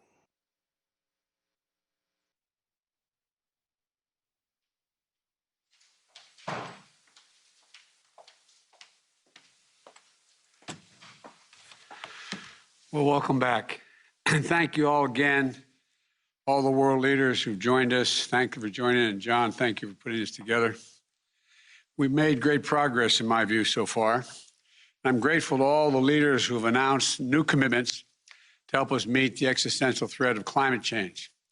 This summit is a start of a road that will take us to Glasgow for the UN Climate Change Conference in November, where we're going to make these commitments real, putting all of our nations on a path to a secure, prosperous, and sustainable future. Today's final session is not about the threat of climate change poses. It's about the opportunity that addressing climate change provides. It's an opportunity to create millions of good-paying jobs around the world in innovative sectors. You know, jobs that bring greater quality of life, greater dignity to the people who are performing those jobs in every nation. For a line worker, electricians, utility workers, line transmission lines, connecting battery storage, and making our electric grid more modern. For automotive workers, building electric cars, trucks, and buses. Skilled workers installing and charging stations to accommodate them throughout our countries. Construction workers, engineers, insulators, upgrading our schools and commercial buildings and constructing new energy-efficient homes. Manufacturing workers building nuclear and carbon capture technologies, solar panels and wind turbines. And people working in the fields that we haven't even conceived of yet. On farms and on factories and in laboratories and universities, with things we haven't even thought of so far. This challenge and these opportunities are going to be met by working people in every nation. And as we transition to a clean energy future, we must ensure that workers who have thrived in yesterday's and today's industries have as bright a tomorrow in the new industries, as well as in the places where they live, in the communities they have built. When we invest in climate resilience and infrastructure, we create opportunities for everyone. That's the heart of my jobs plan that I proposed here in the United States. It's how our nation intends to build an economy that gives everybody a fair shot. As you heard in the last session, it requires investing in innovation. That's why I've asked the Secretary of Energy, my Energy Secretary, Jennifer Granholm, who you saw earlier, to speed the development of critical technologies to tackle the climate crisis. No single technology is the answer on its own, because every sector requires innovation to meet this moment. You know, this critical effort is going to propel the most impactful breakthroughs at home and around the world and lower the cost of we're paying now for polluting the air so badly. We're going to move to net zero and a transition in all countries. And look, every country will need to invest in new clean energy technologies as we work forward and to deal with net zero emissions. I am also very proud to announce that the United States is again becoming a key leader in mission innovation. We helped launch the program during the Obama-Biden administration, a pact between the world's largest economies to ramp up investments in clean energy research and development. And today, America is once again stepping into the leadership role. We will be joining in a partner for the nations in efforts to decarbonize critical sectors across the board, including industrial sector, where we'll join with Sweden and India in leadership in the leadership group for industry transition. The power sector, where we'll work alongside of the United Kingdom to spread progress and speed it up toward a carbon-free power system, both here and around the world. And in agriculture, the agricultural sector, where we'll launch the Agriculture Innovation Mission for Climate with the United Arab Emirates and other partners. I'm very heartened by President Putin's call yesterday for the world to collaborate and advance carbon dioxide removal. And the United States looks forward to working with Russia and other countries in that endeavor. It has great promise. This is a moment for all of us to build better economies for our children, our grandchildren, and all of us to thrive in not just now, but beyond for the next generations. Nations that work together to invest in a cleaner economy will reap rewards for their citizens. The United States is committed. We are committed to making those investments to grow our economy here at home while connecting with markets around the world. For example, we're launching a new global partnership for climate-smart infrastructure. This will create good-paying jobs here in America by supporting development of new, clean infrastructure in our partner countries. These are the sort of partnerships that are going to be good for all of us. And I think they'll have additional benefits just us working together. And today, I'm excited to welcome my counterparts in Spain, Nigeria, Vietnam, and Poland to share their thinking on how to realize the economic opportunities of the climate response. And we're going to be joined by labor and business community leaders from around the world to talk about what's happening in their communities around climate-related jobs. And I'm pleased to be joined by Secretary Buttigieg, Ambassador Tai, the National Climate Advisor, Gina McCarthy, the chair of my National Climate Task Force. I look forward to our conversation and making more progress throughout the day. Thank you.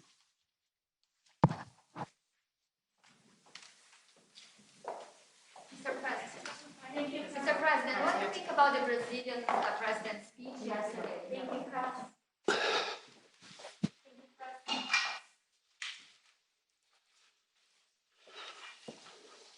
Okay.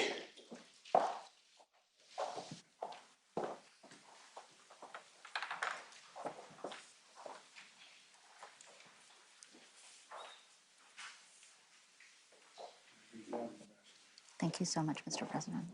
Okay.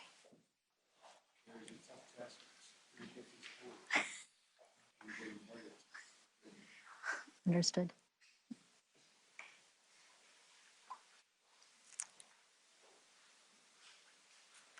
I think it's me, right? Thank you, Mr. President. It is now my pleasure to introduce the Prime Minister of the Kingdom of Spain, Prime Minister Sanchez. The floor is yours. Hello, Your Excellencies, distinguished participants. I thank President Biden for convening this summit, and I sincerely commend his renewed determination and commitment to the Paris Agreement and multilateralism. I fully agree that this is the only possible way to overcome what he defined yesterday as the existential threat of our time. Urgent and significant action is needed to fight the current climate emergency, and the European Union, including Spain, is, as one of its climate leaders, has been consistently working towards that goal. Delaying the ecological transition will not help us build back better later. We must use this historical opportunity to fast forward the transition towards a net zero emission future. But although $10 trillion could be mobilized globally for COVID-19 recovery, the first signs are not too encouraging. The world is calling us to act. This week, 101 Nobel laureates addressed as their call to stop fossil fuel expansion. I would like to reply to them today. Spain hears you loud and clear, and we are determined to act on it. I would like to focus on how this transition should look like. Let me share with you three messages. The first, climate action has to put people at the center. The process of decarbonization will produce winners and losers, and governments must support proactively the regions and communities negatively affected, helping transform challenges into opportunities. Investing in climate ambition and just transition policies today makes better economy and social sense. The Spanish experience shows that a just ecological transition is possible. Over the last 3 years, we have closed our mines and most of our coal power plants as part of our energy transition strategy. By 2022, we will have phased out 85% of the installed coal power generation capacity that existed in 2018. This outstanding achievement needs to be done through social dialogue. Thanks to engagements with worker unions, business organizations, and local authorities, We carved out just transition agreements in order to channel direct investments, restore declining areas, support innovative industrial projects, retrain workers, and protect small and medium enterprises. We're currently working with the affected regions to attract some of the most innovative, future-proof projects, including cutting-edge renewable energy, renewable hydrogen, or energy storage, matching both the challenges and the opportunities of this transition. The second message is that I firmly believe that the ecological transition offers extraordinary opportunities. Investing in energy transition technologies can create close to 3 times more jobs than the fossil fuels for each $1 million spent. In my country, Spain, the National Energy and Climate Plan estimates that more than 230 billion euros will be mobilized over the next decade. These private and public investments will create between 250,000 and 350,000 jobs, many of them in the manufacturing and construction sectors. Furthermore, our new COVID recovery plan will enable us to mobilize an unprecedented volume of money. We will benefit from up to 140 billion euros in transfers and loans over the next 6 years. And nearly 40% of those funds will be allocated to ecological transition-related investments. And finally, ambitious climate actions need to be anchored on a strong regulatory framework. This is why we are just approving our climate change and energy transition bill, which enshrines into law the objective of climate neutrality by 2050 and sends a strong and clear message to the market, providing legal certainty. Ladies and gentlemen, Spain has been leading by example. We have learned a lot in the process, and we are keen to share our experience because we know that addressing climate change is a global endeavor. We must act collectively, we must act now, and we must not leave anyone behind. I thank you. Thank you, Mr. Prime Minister, for sharing your work on advancing high-quality jobs within your decarbonization strategy. It is now my pleasure to introduce the President of the Federal Republic of Nigeria, President Buhari. Welcome. Thank you.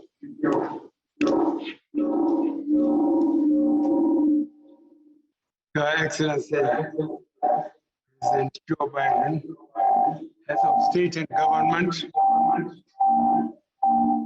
ladies and gentlemen, I would like to express my profound appreciation of the President of the United States, His Excellency Joe Biden, for convening this summit at a time the world is experiencing tremendous vulnerability from the coronavirus pandemic and climate change impacts, among several other global challenges.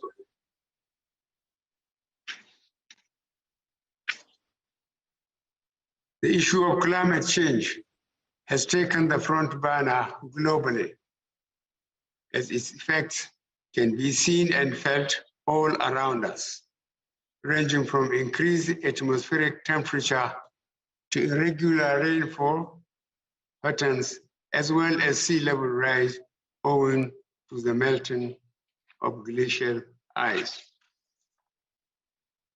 Nigeria commends the Biden administration for the positive decision of returning the United States to the Paris Agreement. In addition to bringing about abundant green economic opportunities to the United States economy, the move further complements the larger transition process of global economies to low carbon development pathways.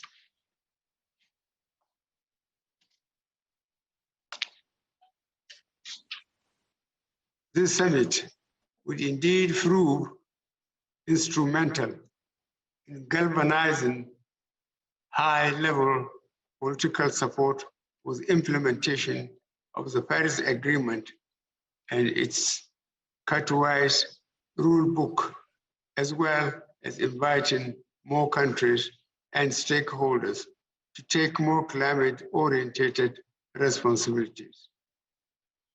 As one of the most vulnerable nations, Nigeria is undertaking major environmentally sound and climate-friendly programs and treading the path of sustainability. Since ratifying the Paris Agreement in 2016, Nigeria has rolled out several policy enablers, set up institutional frameworks to cut emissions by 20% unconditionally and 45% conditionally, with international support by 2030. Nigeria is convinced that through net zero transition, tremendous prospects are available for job creation and other economic benefits. We are expeditiously implementing programs that stimulate gradual transition away from the use of wood stoves to kerosene, liquefied natural gas, biogas, and electricity. The immediate effects include healthy competition among private sector players, leading to higher productivity, employment, and faster service delivery. In the agricultural production and supply chain sector, we are targeting improved efficiency and productivity through the provision of accurate and timely weather forecasting to farmers, supply of drought-tolerant and early maturing crop varieties, and promoting empowerment towards the diversification of sources of livelihoods. Beyond ending gas flaring by 2030, the oil and gas sector has undertaken steps for diversification, risk management systems, insurance, hedging, research and development, and energy crisis planning. The Nigerian government in 2017 launched the Green Bond Program as part of its commitment contained in the Paris Climate Agreement signed on September 21st, 2016. The overall outcome of the highlighted actions have translated into food supply sufficiency, improved nutrition, less hunger, increased employment, more jobs opportunities, better livelihoods, reduced poverty, decreased vulnerability to health challenges, and higher quality of life.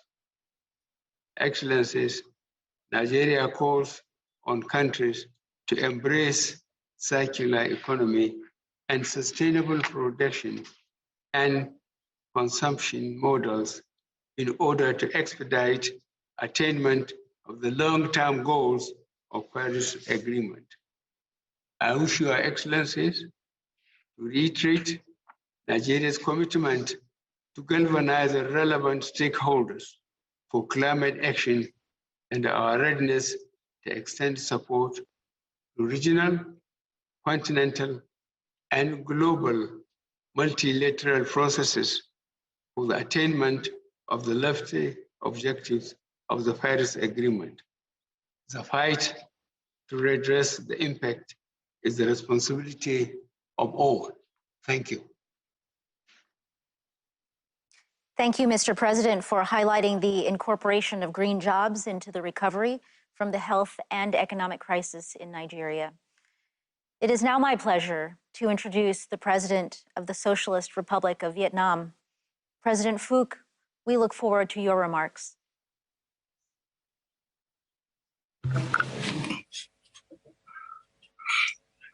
The Honorable Joe Biden, President of the United States of America, Excellencies, Presidents, Prime Ministers, ladies and gentlemen, I thank President Biden for inviting me and other leaders to this very important summit. I command the United States return to the Paris Agreement. I believe that the renewed leadership and strong commitment that President Biden espoused during the opening session, combined with our shared efforts, will lead us on the path towards achieving the goals of Paris Agreement. Mr. President, ladies and gentlemen, climate change is undoubtedly a major existential crisis for many countries and to our planet. In Vietnam last year alone, extreme weather has taken hundreds of lives and reversed decades of progress in poverty reduction. The Mekong Delta, our rice bowl, and the home to more than 20 million Vietnamese, is suffering immensely from rising sea level, especially towards the end of this century. Mr. President, ladies and gentlemen, transitioning to a green net zero emission economy is an inevitable trend and imperative to limiting global warming to 1.5 degrees Celsius.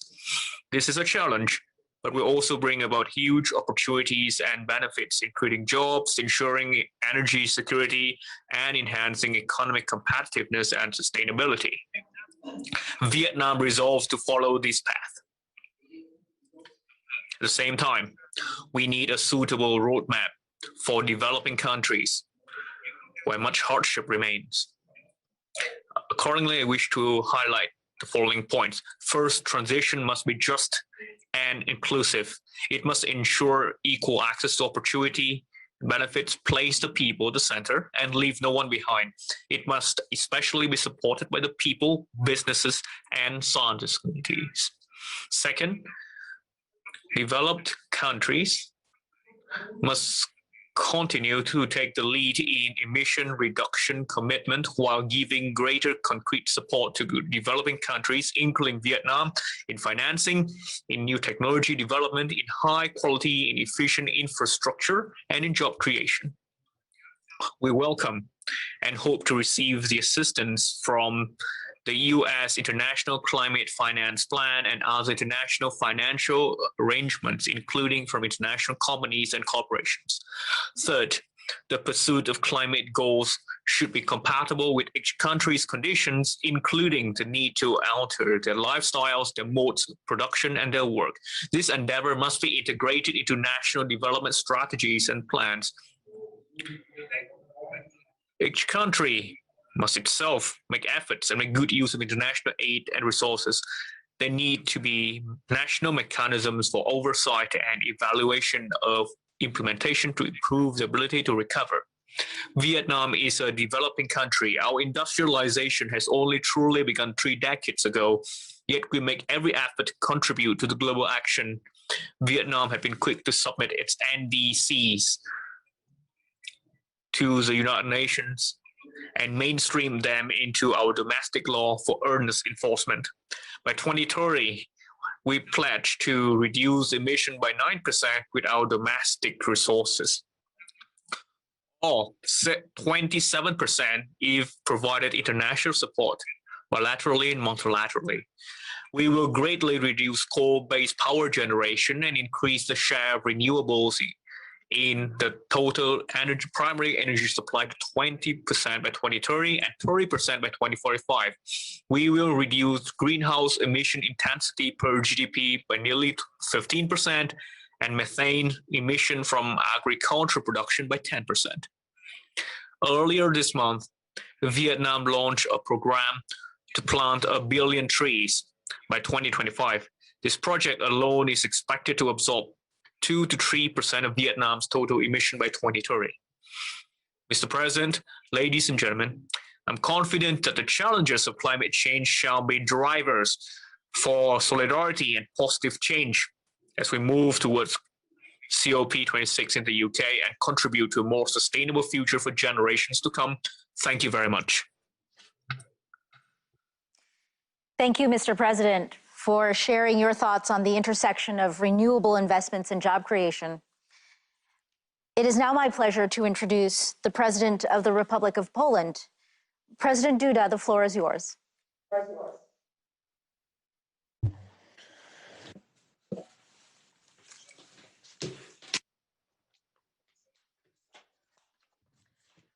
Distinguished President Biden, Excellencies, ladies and gentlemen, presidents, prime ministers, secretaries of state, advisors. First and foremost, let me start by thanking President Joe Biden for inviting me to the summit. Poland plays a very active role in the global climate policy. Let me just mention that it was with huge reduction surplus of CO2 that we managed to accomplish the commitments on the Kyoto Protocol from 1997. This surplus was the assumption of 6% reduction, and in our case, we managed to reduce by as many as 27% because the reduction was 33. 3 times Poland hosted climate COP conferences. In 2018, at COP24 in Katowice, we developed under the Polish leadership the Katowice Rulebook, as well as the Solidarity and Just Transition Silesia Declaration. This paved the way for the adoption of the Paris Agreement and allowed to enhance the importance of human dimension in the spirit of the principle that nobody should be left behind. The momentum given by Poland at COP24 has contributed to the European Union becoming the first global economy to adopt the goal of climate neutrality by 2050 and to further decrease its emissions by 2030 by at least 55%. Poland participates in these ambitious efforts. We are also pleased that a number of states have followed in the EU's footsteps. Let me mention that climate is the subject to which the 3C States Initiative attaches great importance. Poland is part of the 3C States Initiative, like other Central Europe countries located between the Baltic Sea, the Black Sea, and the Adriatic Sea. In recent days, I talked to the presidents of Slovenia, Mr. Borut Pahor, Lithuania, Gitanas Nauseda, and Bulgaria, Rumen Radev, who currently holds the presidency of the 3Cs initiative. In the 3Cs region, it is clear to us that we have to implement an ambitious climate policy based on the principles of just transition, taking into account the realities of our countries and the welfare of our societies. This is a challenge, especially there where there is a need to conduct deep economic changes, including the possible closing down of certain industrial sectors, such as coal sector. These are very serious challenges for states such as Poland or Bulgaria.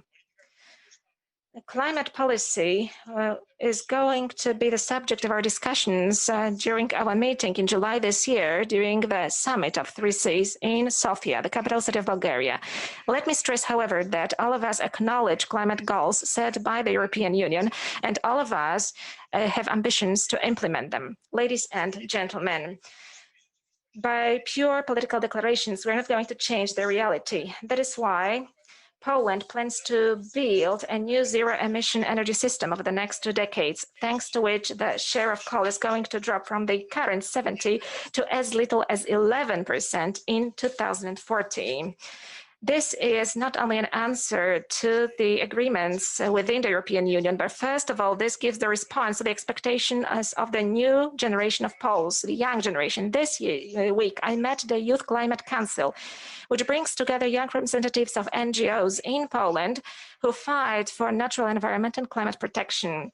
They expect the implementation of ambitious climate goals, and at the same time, they are fully aware of the fact how difficult this road is.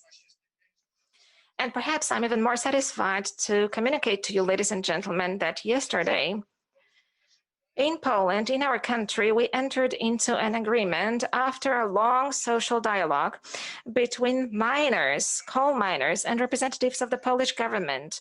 This agreement respects phasing out coal from the production of electricity by 2049.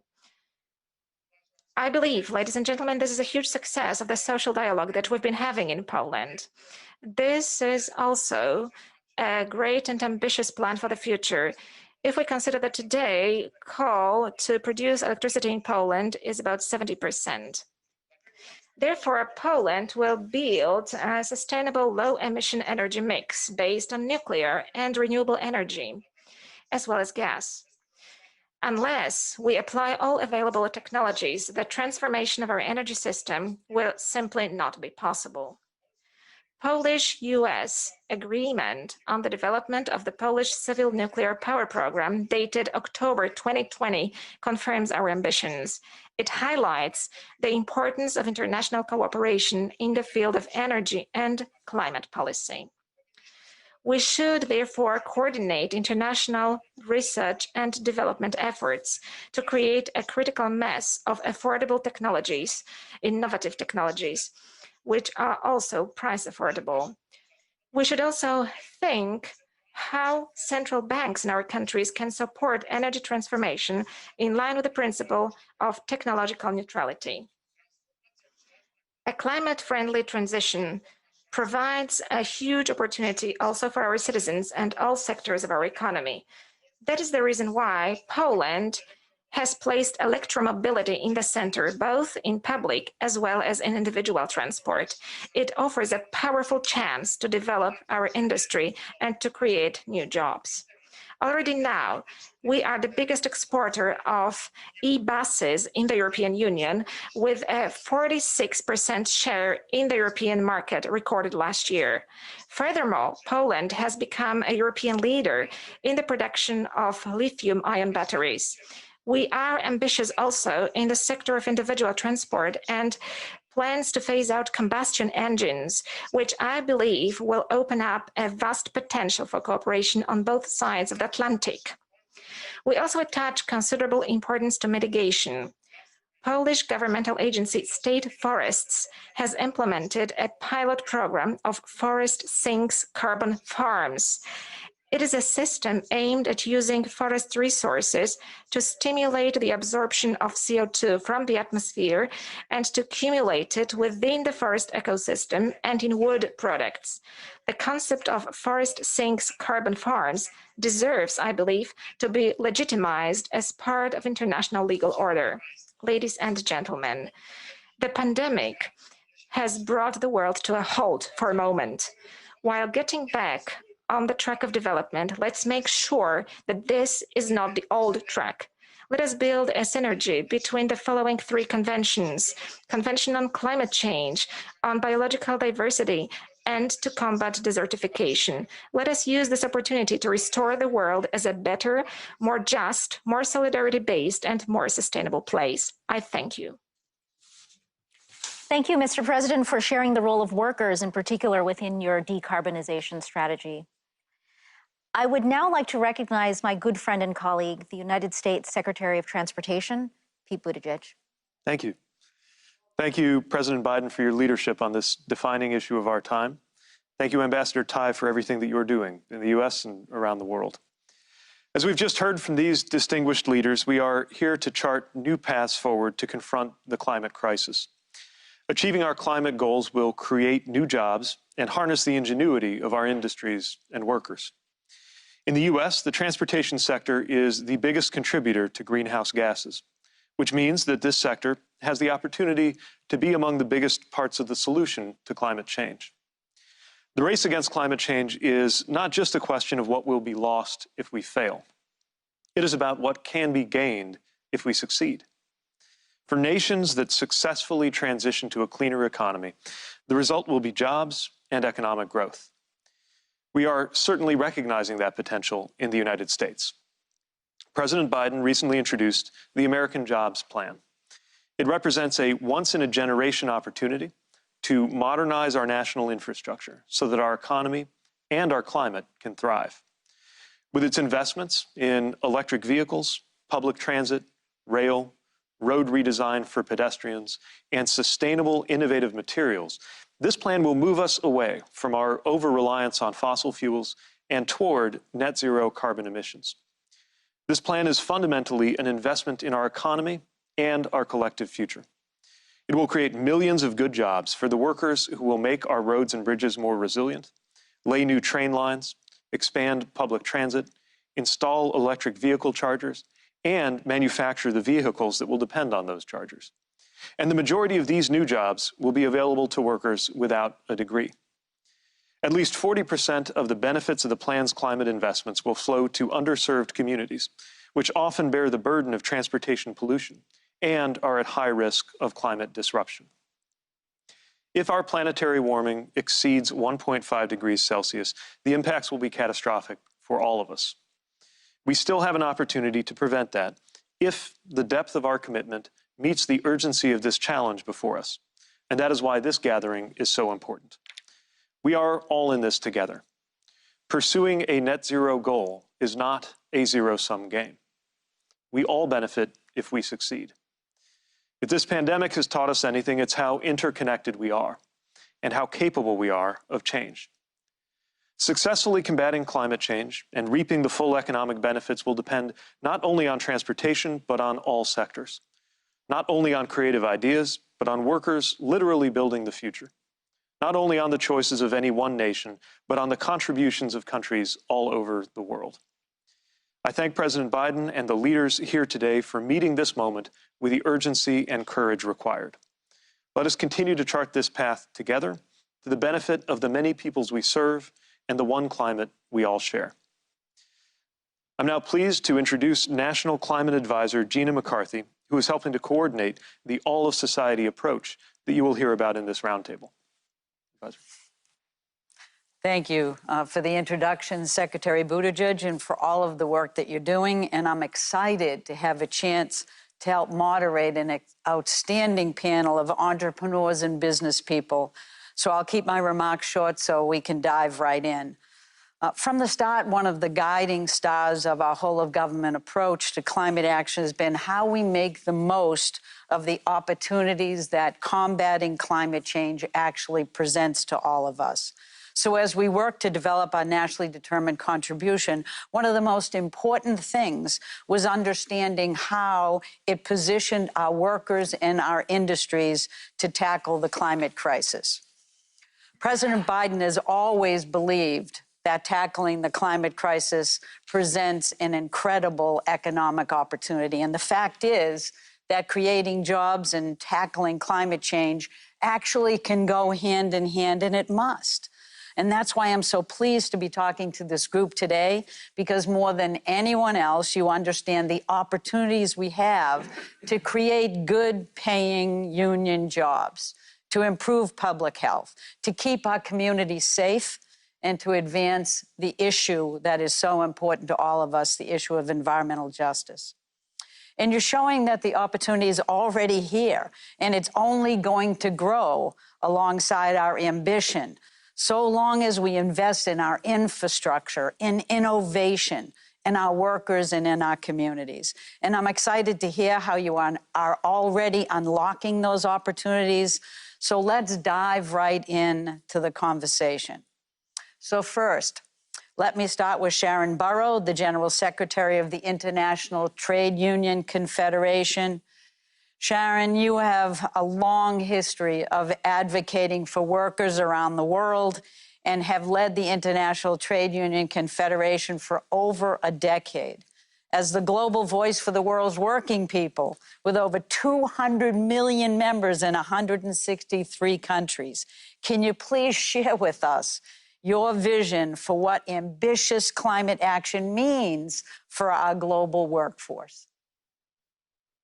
Thank you, and it's a pleasure to be with you. Let me congratulate President Biden for the leadership on climate. We really appreciate his commitment, not just to reduce emissions, which is vital, but to meet the climate challenge with jobs, climate-friendly jobs. This is central for a just recovery for the US, but also the foundation of a new social contract for working people and their families everywhere. Jobs, good jobs, union jobs with human and labour rights and living wages, with the freedom to organise and bargain collectively, with social protection to support people in times of crisis. That's at the heart of a just transition.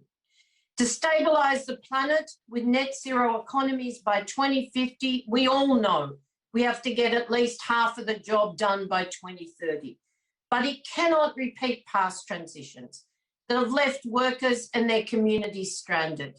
The labour movement fought for and won global rules for just transition, first in the ILO and then in the Paris Agreement.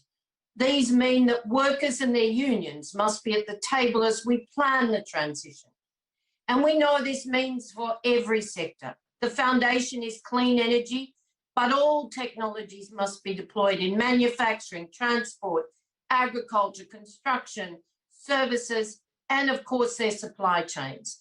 We know our cities are a vital part of the equation, and you have so many great mayors because they accept responsibility for 40% of emissions, and that the demand and supply relationships from those cities can generate sustainable production and services to fuel community renewal with decent work in rural communities in our own countries. And if global trade is reformed to meet the same sustainability standards with human and labour rights and compliance respected, indeed, around the world. As the Danish Prime Minister said, a good example of that right there in the US is the framework agreement between NABTU and Ørsted, a Danish wind company. It will secure good paying jobs and training for hundreds of thousands of US workers. It's a great example of just transition in action.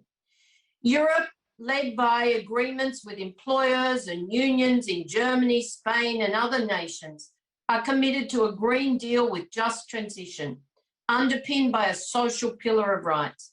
Canada, Scotland, New Zealand, South Africa, Kenya, Senegal, Ghana, and many others are amongst those with examples of agreements or social dialogue towards a just transition that will actually get the job done. This must be the case everywhere if we're to leave no one behind. But the good news is that for every dollar or euro or unit of currency invested in climate transition, there are jobs. 10 jobs in renewable energy generates 5 to 10 jobs in the supply chains, and up to 3 times that in economies where good wages are spent by those workers and their families. And if the pandemic has taught us anything, it's that we also need resilience, and care is vital to that. Healthcare, aged care, childcare, and education. There are even more jobs here as we build livable, caring communities. We have the technology. We have the finance to get the job done. And if we share it with developing countries on top of vital debt relief, if every dollar of investment has an ESG lens, we will win the race for a just recovery and a sustainable future. But we need both ambition and the commitment on display here to a just transition with social dialogue in all those NDCs as we head towards the COP in Glasgow this year. I leave you with this commitment from the union movement. There are no jobs on a dead planet. We will work with everybody to build. But so far, this did not come out. Thank you very much. The next question comes from Helen Collis from Politico. Helen, please. Hi, thank you very much. Could you tell me at what point would the committee recommend a change or restriction to the marketing authorisation? What are the parameters for that with regards to this side effect? Thank you.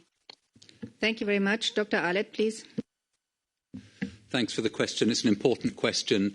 If we look at the different benefit scenarios and look at the different infection rates, we can see that for all age categories, benefits occur in some scenarios. And on that basis, the committee has clearly concluded that the overall benefit risk remains positive.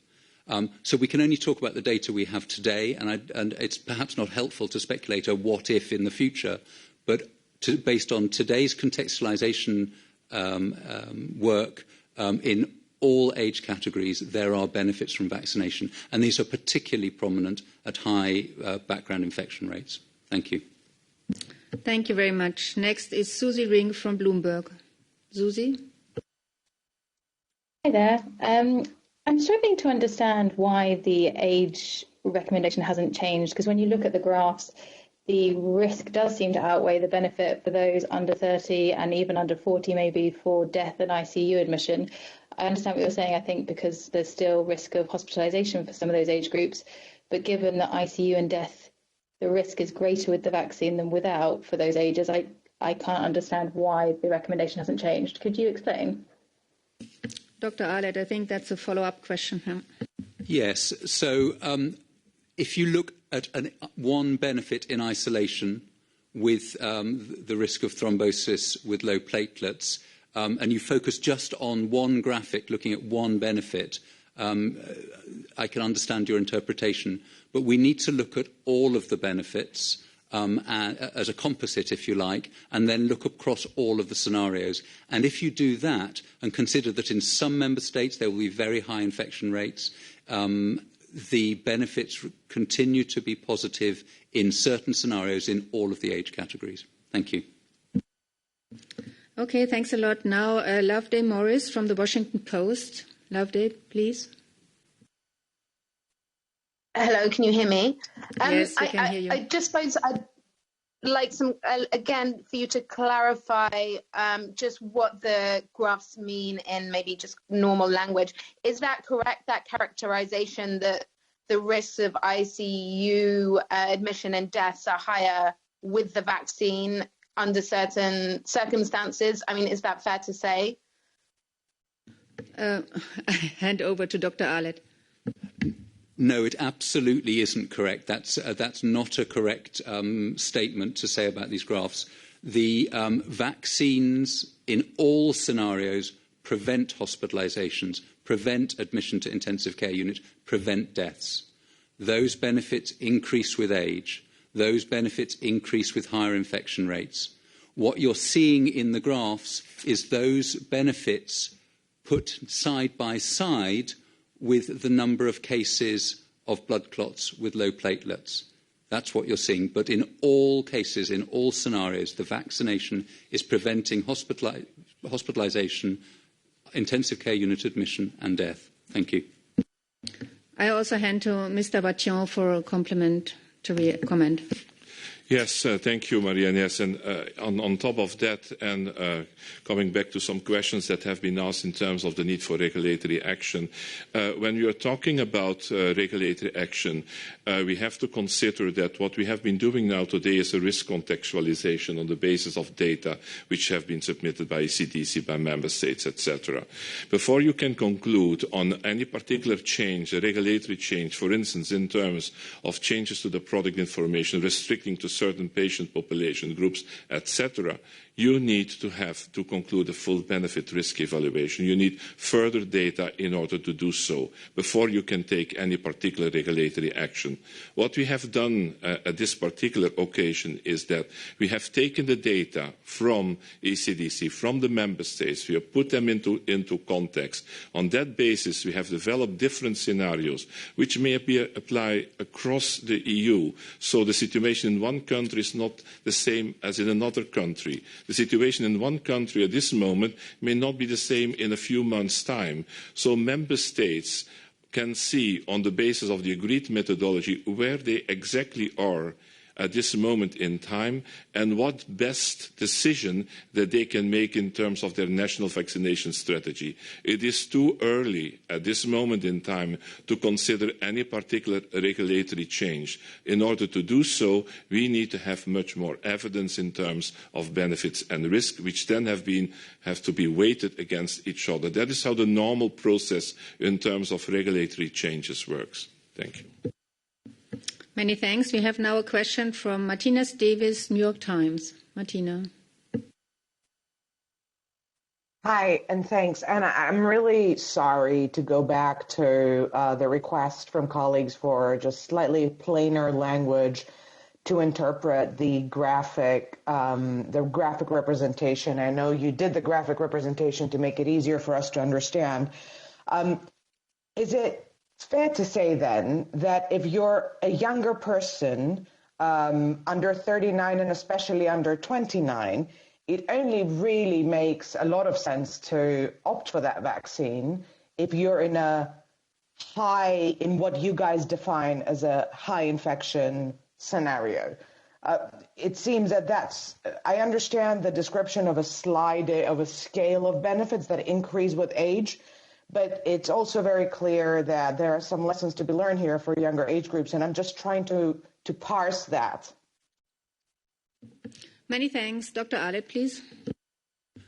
Thanks for the question. So again, we are looking at hospitalizations prevented, intensive care unit admissions prevented and deaths prevented in these three different scenarios of infection rate. It's important to state that hospitalization with COVID-19 is extremely serious, and a significant proportion, and that proportion increases with age, will die following admission. So the reason I say that is that you can see in the comparison for hospitalizations that there's a significant benefit in terms of avoiding hospitalization across all age groups. The data on ICU admissions and on deaths, there are too few events in the younger age group to show that benefit. But for hospitalization, the data are very clear. Thank you. The next question comes from Lorenzo Consoli from Asca News. Lorenzo, please. Hope you can hear me because it seems there's a problem. You need to speak up. We don't hear you. Okay. Can you hear me now? Yeah, a little bit closer to history, but we have so much more at our disposal now, and I think we can do it differently. We can power communities while providing access to good work without the negative impact of carbon emissions that has characterized mass electrification in so many other parts of the world. I haven't spoken about it much, but I want to close off by saying I do believe there is a role for utility scale power, but we cannot overlook that decentralized renewable energy is a major part of the equation. We need firm commitments from government and the financial community to deploy the $11 billion in funding the off-grid sector needs to accelerate access to energy and economic opportunity at scale. We need to mainstream these solutions that will be a major part of wiping out energy poverty in Africa, while providing a generation of young people with good work without harming the planet. I hope you'll join me and the rest of the sector, very excited about what we're doing in expanding the good work that has already been done to leave no one behind. Thank you so much.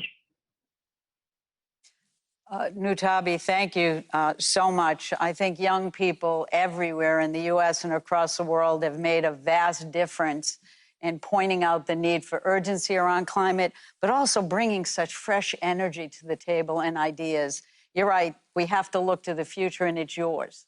And we have to play our part, so thank you for that. Now let's turn to George Oliver, the CEO of Johnson Control. Hi, George. It's good to see you. George is chairing the Energy and Environment Committee at the Business Roundtable, and he's also leading Johnson Controls, one of the leading companies in the sustainable building space. George, how do you see the outlook of business on strong climate action, and what role can buildings play in tackling the climate crisis? Yeah, thank you, Ms. McCarthy, for leading this great discussion. And thank you, Mr. President, distinguished leaders and members of the cabinet. It is truly an honor to be here today. It is clear from the previous panelists that there are opportunities in communities, large and small, as we take action on climate, and there is a need for training to fill the good jobs being created. In my role as chairman and CEO of Johnson Controls, a global leader in smart, healthy, and sustainable buildings, we're eager to drive harder and faster to cut the 40% of greenhouse gases that come from buildings. The good news is that when we do that, the upgrades pay for themselves because we are cutting energy waste. I also have the honor of chairing the Business Roundtable Energy and Environment Committee. In working with over 200 of America's largest employers from all sectors of the economy, I can tell you the CEOs recognize the threats posed by climate change. Business Roundtable members believe the risks are real, they're increasing, they are costly, and they may be irreversible. As we look ahead to COP26 in November, we have the chance to implement smart policies that ensure that all communities and workers benefit from reducing carbon emissions. Business Roundtable believes that a comprehensive market-based policy can spur innovations ensure equity, and help avoid the worst impacts of climate change.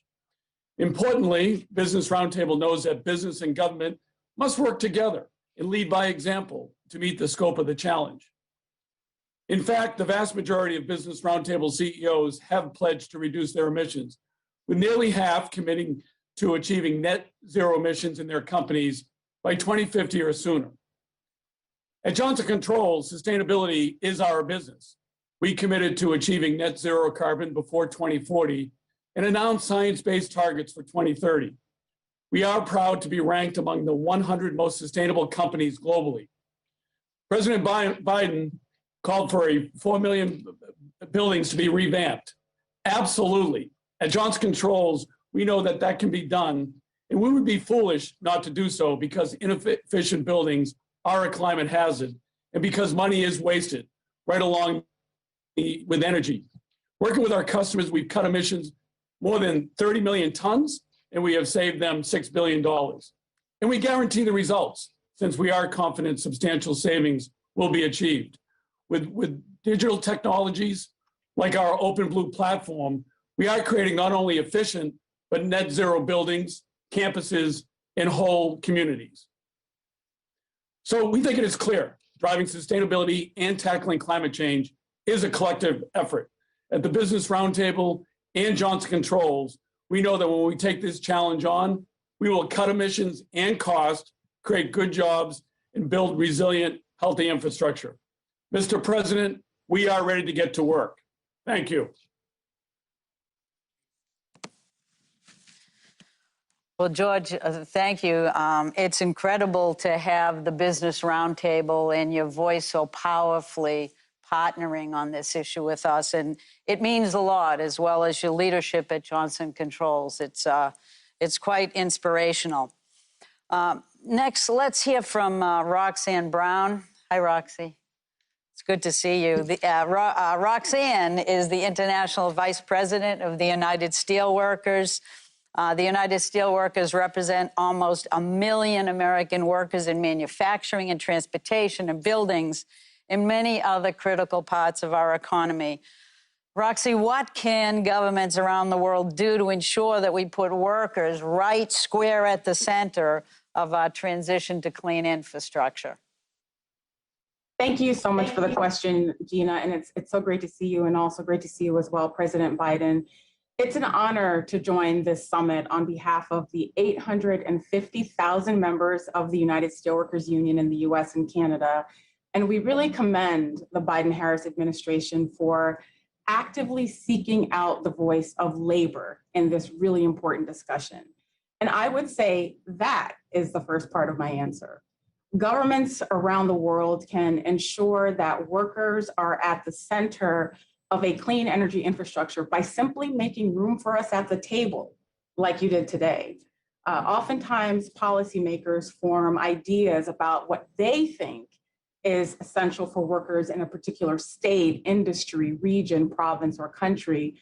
But really, only workers can best answer the question of how a net zero economy includes us. And I urge leaders around the world to engage in earnest and honest conversations with workers and unions as policies are being formed, and to understand that workers are key allies in shaping and moving policy and should not be an afterthought. In your question, Gina, you mentioned the various sectors USW members are employed in, from the steel plate our members at Cleveland Cliffs in Gary, Indiana make, to the fiber optic cables our members at Corning in Wilmington, North Carolina make, to the Proterra electric buses our members in Los Angeles, California make, to the water system distribution services our members at American Water in Kokomo, Indiana provide, to the copper our members at Rio Tinto and Magna, Utah mine. USW members literally supply America every day with the components, energy, critical materials, and services for our nation's physical and social infrastructure. And we recently kicked off a campaign called We Supply America to highlight the important role our members play. They're proud to do this work. Their families depend on the good, family-sustaining union wages and benefits attached to these jobs, and communities all across this country depend on the tax base those jobs provide to help fund our schools and libraries. We must strengthen our domestic manufacturing base and support its critical workforce here at home to manufacture the next generation of these technologies. In addition to expanding and sourcing from the domestic supply chain right here, with the right policies, we can incentivize industry to decarbonize and maximize energy efficiency by investing in technologies like carbon capture, direct air capture, renewable biomass, and combined heat and power. These are all ways to ensure that workers will be at the center of US clean energy infrastructure. And I have to say, we strongly agree, President Biden, that the American Jobs Plan is a once-in-a-generation transformational type of investment. We are ready to help pass policies like the Protecting the Right to Organize Act that will help make the new jobs of the clean energy economy family and community sustaining union jobs. We are ready to support you in helping advance and revitalize existing industries, putting workers at the center of those solutions, and build an even stronger manufacturing and energy base for generations to come. Our sleeves are rolled up, mine are, you just can't see them. Our boots are on the ground, and we are ready to go. Thank you so much. Thank you. Sister Roxy never fails to supply the right words at the right time, and thank you so much. Union, not labor, union. Union, there you go. I want to just say that these unions have not just a place at the table, but we're listening, and President Biden is making sure of that. So thank you so much, Roxy. Let's turn now to Erica Mackey, the CEO of Grid Alternatives. Erica, I had the privilege of attending 2 Grid Alternative solar installations. In fact, you had me on the roof on both of those occasions, and I talked to the job trainees learning solar skills while they were installing solar in low-income communities and communities of color in Los Angeles and Washington, D.C. So how does Grid Alternatives work illustrate how clean energy can be beneficial to all individuals and families in every community? Thank you, National Climate Advisor McCarthy. You were awesome on a rooftop. President Biden, Secretary Kerry, dignitaries, thank you for having me. Grid Alternatives' mission is to build community-powered solutions to advance economic and environmental justice through renewable energy. For the past 20 years, Grid Alternatives, the nation's largest nonprofit solar installer, has been working with communities most impacted by economic and climate injustices to bring the benefits of clean energy and jobs to all families and individuals. We will not achieve a renewable energy future without addressing the systemic injustices that have disproportionately impacted people of color. The benefits of renewable energy, clean air, long-lasting careers, lower energy bills must not be limited to the privileged. Yet, low-income communities and communities of color are usually left out of the conversations about our clean energy future, and I applaud the administration for the Environmental Justice Council. Grid Alternatives works coast to coast to push for policies that make solar energy and cutting-edge clean technologies available to everyone. By creating strong policy solutions that center the leadership of economic and environmental justice communities, we can ensure everyone benefits now and for generations to come. Clean energy can be transformative for the people, the planet, and the economy. A growing solar energy industry needs skilled workers at all levels. Solar jobs are meaningful and pay well. With Grid Alternatives hands-on training, individuals learn solar skills while participating in real-world solar installations. We make training opportunities accessible to groups that are traditionally underrepresented in solar, including women, people of color, those impacted by the criminal justice system. Our graduates jumpstart lifelong careers, connecting with employers or starting their own successful business ventures. Clean energy, together with energy storage, electrification, and other technologies, is necessary for both climate mitigation and climate adaptation. While replacing polluting energy sources, clean energy investments also benefit health. Clean energy makes us more resilient to the increasingly common disasters brought on by the climate crisis. Families depend on electricity for medical equipment and food. When the power goes out, local solar and storage can save lives.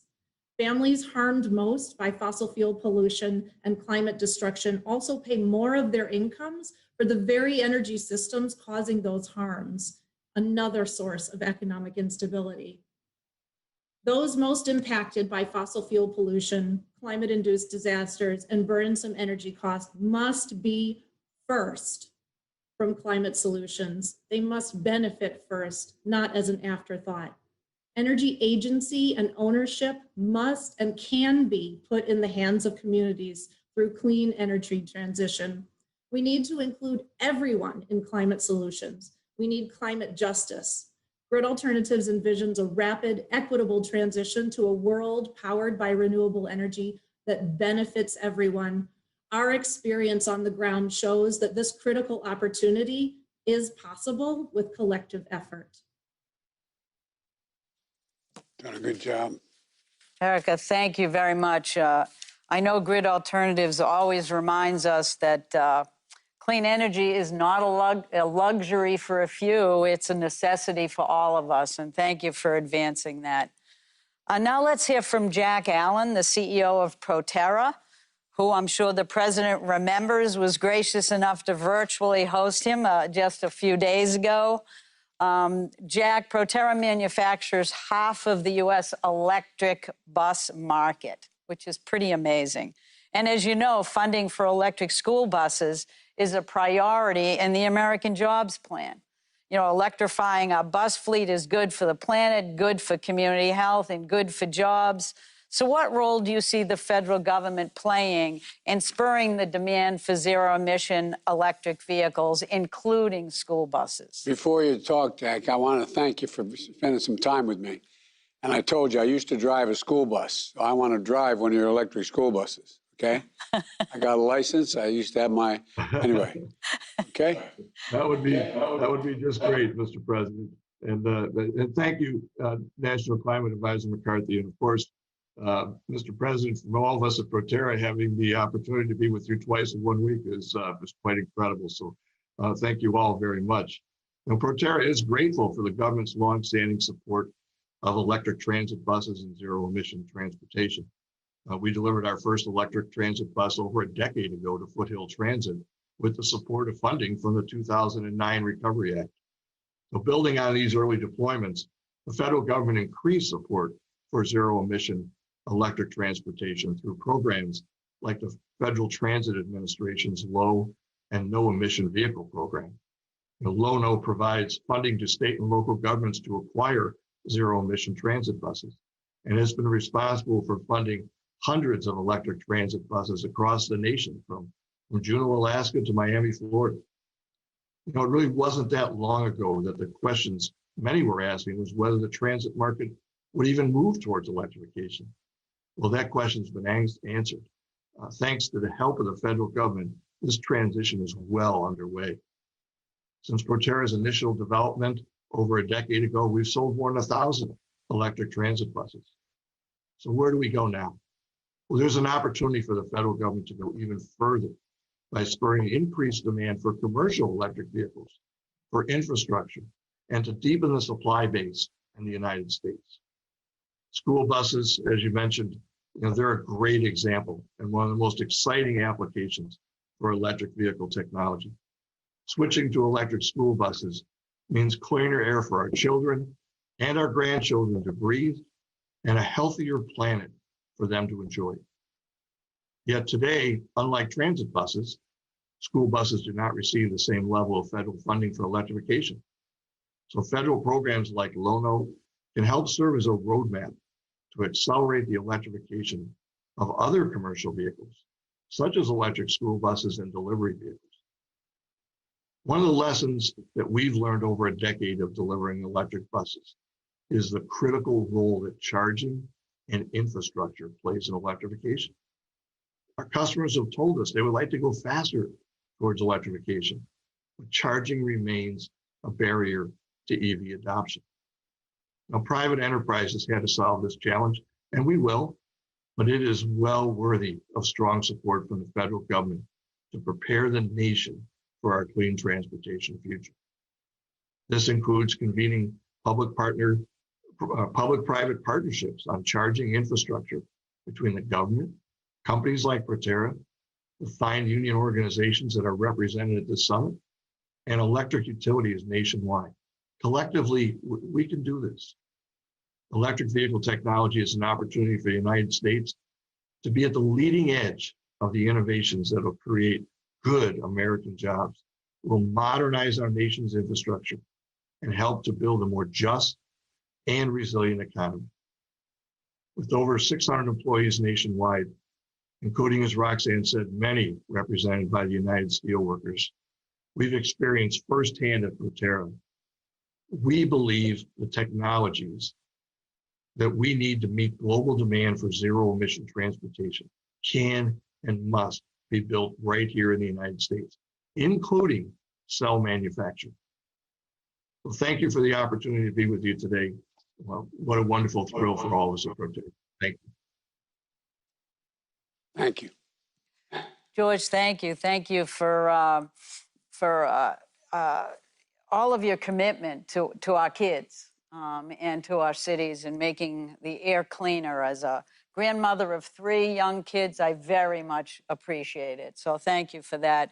And I think, Mr. President, as you know, your American Jobs Plan is going to go all in on building the charging infrastructure that we need. That's going to allow George to expand his business and all of us to. The guy's going to build it we're about to hear from. All right, let's move on because I'll tell you that we want to talk to Lonnie Stevenson right now. Lonnie is the president of the International Brotherhood of Electric Workers, and he is last but certainly not least because he's a major player in looking at how we can actually build his union.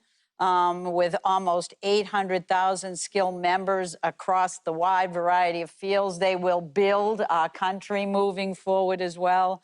Lonnie, what do energy workers need to see in order to feel really confident that they will not be left behind in a transition to cleaner power generation? Well, thank you, Advisor McCarthy, and thank you, Mr. President. And thank you for your invitation, and thank you for hosting this event today. This is such a critical question. As you've made clear again and again, fighting climate change isn't just about cutting carbon emissions, but creating good jobs. And creating good jobs means, above all, creating union jobs. As the president of the largest energy union in all of North America, my members work in every sector that's out there, from coal and gas to wind and solar, from nuclear and power transmission and delivery. These are good union jobs, jobs that are the foundation of a strong middle class and healthy communities. It's folks like my members that are leading the clean power revolution. Keeping them at the center of the clean energy industry requires lawmakers and regulators to take some key steps. First, we must tie all federal clean energy investments, from direct infrastructure spending to tax credits, to strong labor protections. Protections like prevailing wage laws, which promote higher incomes, safer work sites, and increased productivity. Protections like Buy American provisions that make sure the push for zero carbon energy results in more domestic and manufacturing jobs, such as those that would be created by the production of HALEU fuels that are needed for the next generation of nuclear reactors. Mr. President, I know that you've laid out an ambiguous plan to build a massive network of electric vehicle charging stations with journey-level electricians who are certified by the Electric Vehicle Infrastructure Training Program. That means hundreds of thousands of good new union construction and manufacturing jobs. And protections like stronger collective bargaining rights that give all energy workers the right to freely join a union. Many existing energy jobs are good jobs for one reason, and that's because they are union jobs. But the truth is, not enough solar, wind, and other renewable power are union jobs. That's why passing the PRO Act is so important. This legislation would make it easier for workers to exercise their right to join a union of their choice, and harder for the employers to interfere with that right. I know that you support that, Mr. President, and I hope the U.S. Senate will move on it soon. We also need local hire requirements that's tied to all projects that receive federal investment. These provisions increase racial and gender diversity in the energy and construction workforce. They open the doors to good-paying union careers and secure that jobs go to those who need them the most, bringing a measure of environmental justice to communities that have paid too high a price through pollution and discrimination and now suffer from years of disinvestment. Finally, as important as solar and wind are, we must invest in all forms of carbon-free energy technologies, such as carbon capture, hydrogen, and nuclear. This isn't just good for the environment, it's good for the economy and for jobs as well. For example, IBEW members operate or maintain over 90% of the US nuclear fleet, and nuclear power plant operators are among the highest hourly wages in the United States. That's the power of a union contract. We also need to support building out our modern grid. That means doubling the transmission capacity. That means smarter neighborhood distribution systems, all interconnected by 21st century network of fiber optics. And that can double as the country's consumer broadband network. That's not only the backbone of a clean economy, it's a surefire way to create more skilled union jobs. The current energy transition can be a win for the climate and a win for jobs, as long as lawmakers commit to implementing labor protections that ensure new energy jobs are good union jobs. This is a once-in-a-lifetime opportunity to build our economy back better. And the men and the women of the IBEW are ready to get working, that our nation, we can move into the clean energy future. Thank you again for the opportunity. Thank you, Lonnie.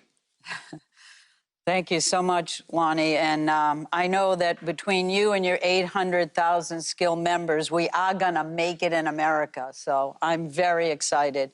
And Mr. President, I'm sure you'll agree this was an incredible panel. And I want to thank everybody for your passion, your inspiration, and your willingness to tell us that the future is ours if we want to grab it. And we are going to do just that. So let me turn it over now to Ambassador Tai. And again, thank you for everyone for your terrific words. Well, thank you so much. I would like to thank President Biden, Prime Minister Sanchez, President Buhari, President Fook, President Duda, my colleagues here, Secretary Buttigieg, Advisor McCarthy, and all of our panelists today for the thoughtful and inspiring program that we've just been a part of. This week's summit underscores the reality that our time to tackle the climate crisis is now. Today's speakers have shown that taking meaningful steps to combat climate change can be a powerful driver of economic opportunity, good-paying jobs, and positive global competition.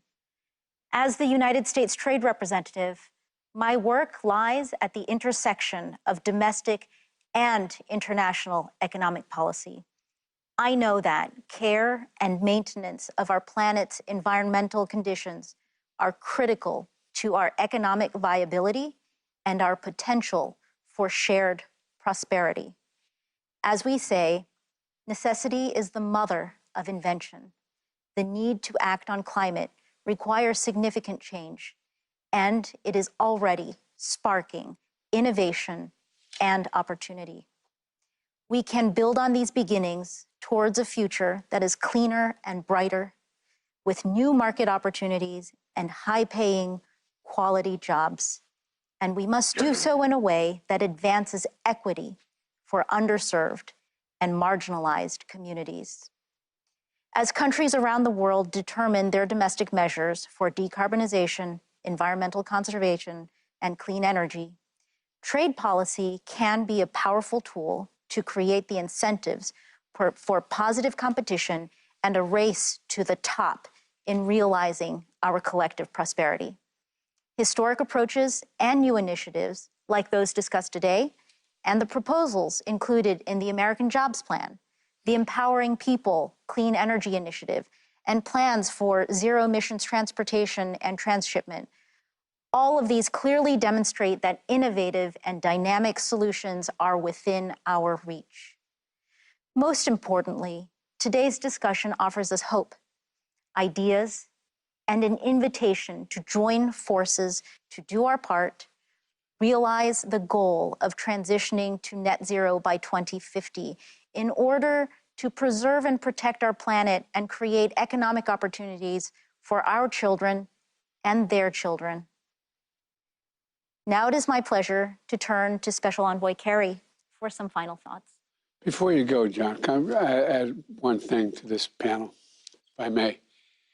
You know, every once in a while, you are confronted as a government official, a business leader, a labor leader, with a real problem. And it doesn't take you long to figure out how to turn it into an opportunity. One thing, John, everybody talked about today was, is there anything else you could think of that could create as many good jobs going in the middle of the 21st century? I mean, think about it. What else could there be that would have the opportunity to create so many jobs while doing so much good? Every single one of you, the business leaders, labor leaders, foreign leaders, foreign leaders, leaders of the other parts of the world, every one of you, you talked about this in terms of jobs. It's astounding. And I think this is part of that sort of fourth industrial revolution here. This is an opportunity to, in the process this time of doing the right thing and creating jobs, of actually bringing our countries closer together. Because it is in our interest, just like, excuse the colloquial reference, but my mother would always say when something very bad would happen in our family, out of everything bad, Joe, something good will come if you look hard enough for it. Well, we're seeing that with the god-awful crisis where we lost millions of people to COVID-19.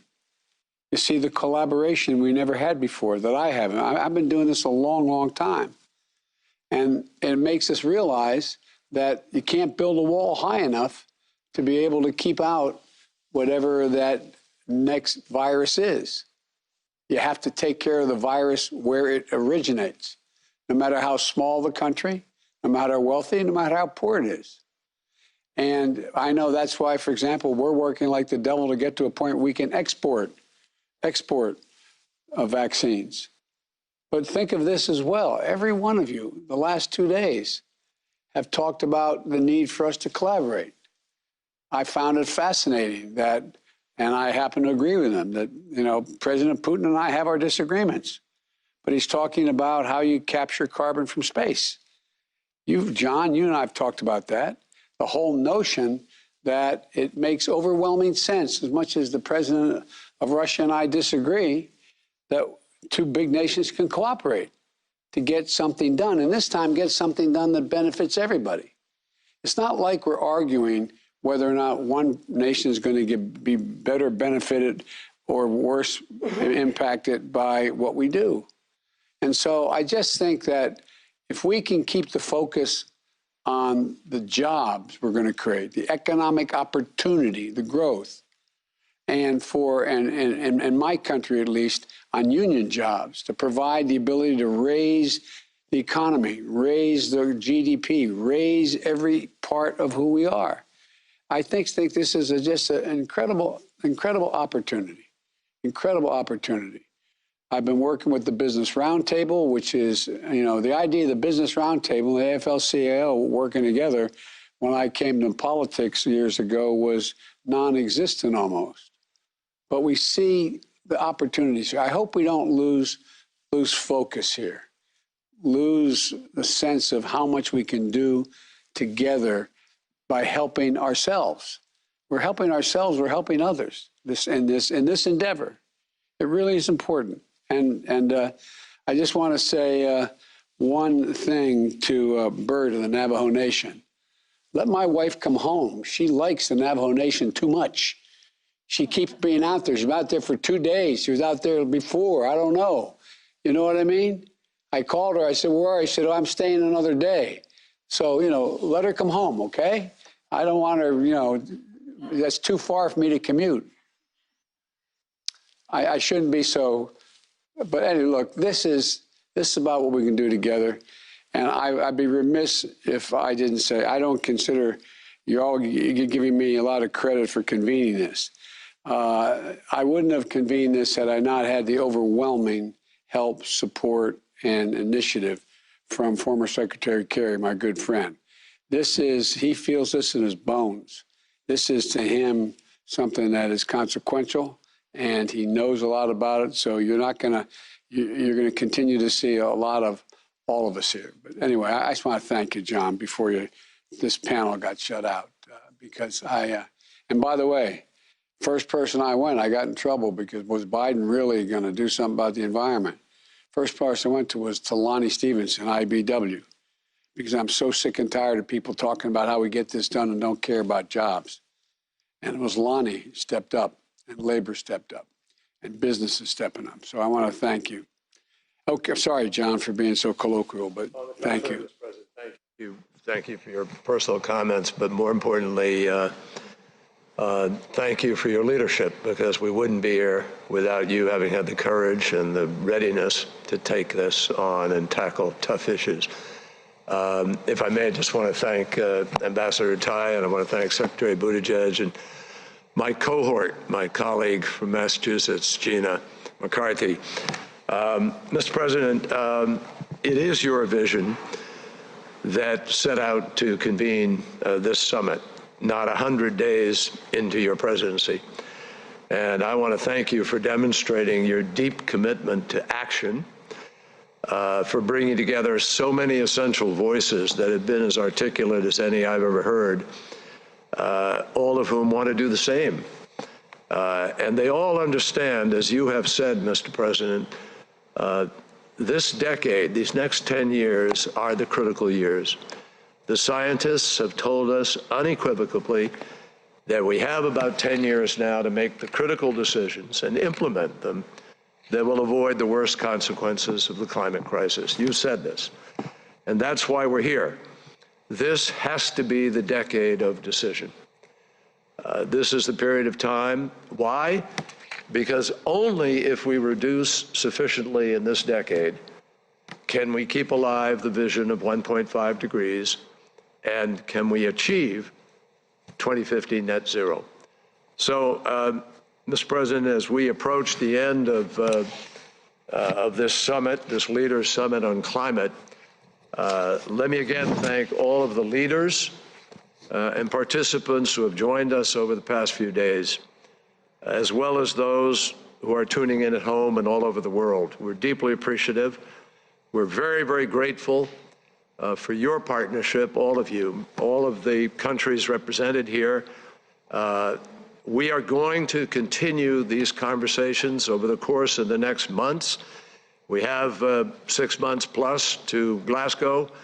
And as President Biden has said, and I can affirm again and again, and many of you have said to me, Glasgow is the last best hope we have to galvanize the world to move in this direction and get the job done. And what President Biden and all the rest of us hope this summit has done is shown, particularly in these last two panels. This is a plus. This is an economic bonanza. This is an opportunity to have the greatest beneficial economic transformation since the Industrial Revolution, and we've learned a lot since then. So we will continue on the road to Glasgow at the direction of President Biden. Mr. President. Well, John, thank you. As we close this historic summit, I want to take a moment to thank the world leaders and all the participants from around the globe who have joined together to confront the existential threat of climate change. There's no threat like it. Over the last 2 days, I think we made some important progress. And in the spirit of increasing efforts to address climate change globally, we're launching an initiative to help developing countries strengthen their climate efforts while achieving their development goals. And that's going to mean money. Yesterday, I announced the United States made a new commitment under the Paris Agreement to cut our emissions by 50 to 52% by the end of this decade. And we'll get there by investing in American workers, American jobs, American infrastructure, and building a stronger and more resilient economy.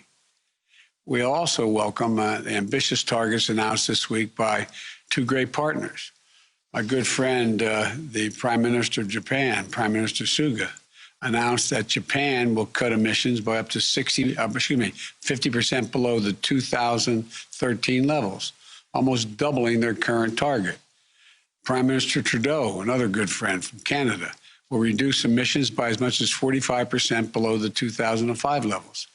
These announcements came on top of a demonstrated leadership and strong existing targets set by the European Union and the United Kingdom. And together, these commitments mean that half of the world's economy is now committed to pace the action that we need, at a pace we need, to limit warming to 1.5 degrees, an amount beyond which scientists tell us, if said 1,000 times, all of us could be at a point of no return. We also heard encouraging news, announcements from Argentina, Brazil, South Africa, and South Korea. And I'm looking forward to working with India's Prime Minister Modi in a new partnership to achieve our climate and energy goals, making this a core pillar of our bilateral cooperation. And the commitments we've made must become real. Commitment without us doing it, it's just a lot of hot air, no pun intended. You know, we must implement these commitments, accelerate them, and innovate and invest in order to reach them. And we need to work together, once again, to build a clean energy future that delivers good jobs and overcomes the threat of climate change. Investing in innovation and in our people, raising our ambitions, ensuring every nation does its part. And we'll meet again in Glasgow in November for the UN Climate Conference. I believe we're going to meet those moments. I think we're going to meet the moment that we've all been talking about, to make this commitment and to keep the commitment. It's an economic imperative. I think it's a moral imperative to future generations.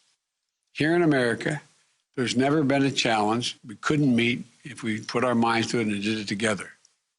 I hope your countries feel the same way. I know we can do this. I know we can do this. Thank you for your commitment. Thank you for joining the summit. And thank you for stepping up to confront this crisis before it's too late.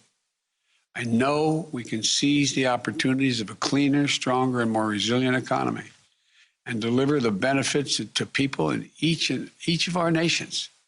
So I look forward to working alongside you to confront the climate crisis, to build a better world for all of our children and grandchildren. We're going to do this together. Thank you all, and may God bless you, and let's get to work. Thanks again. Thanks, everybody.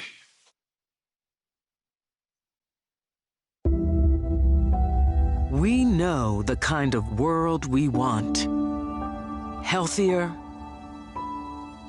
safer, more sustainable, equitable, where nature thrives, communities are healthy, and opportunities are plentiful. We know we can create this world. The challenge is profound, and we must move faster than ever before. But the world is ready for action. We can limit climate change with a singularity of purpose. Every nation united in commitment, ready to measure success with progress, not promises, and ensure that when the story of our time is written, we will have met this moment. We can do this. We must do this, and we will do this. The time for action is now.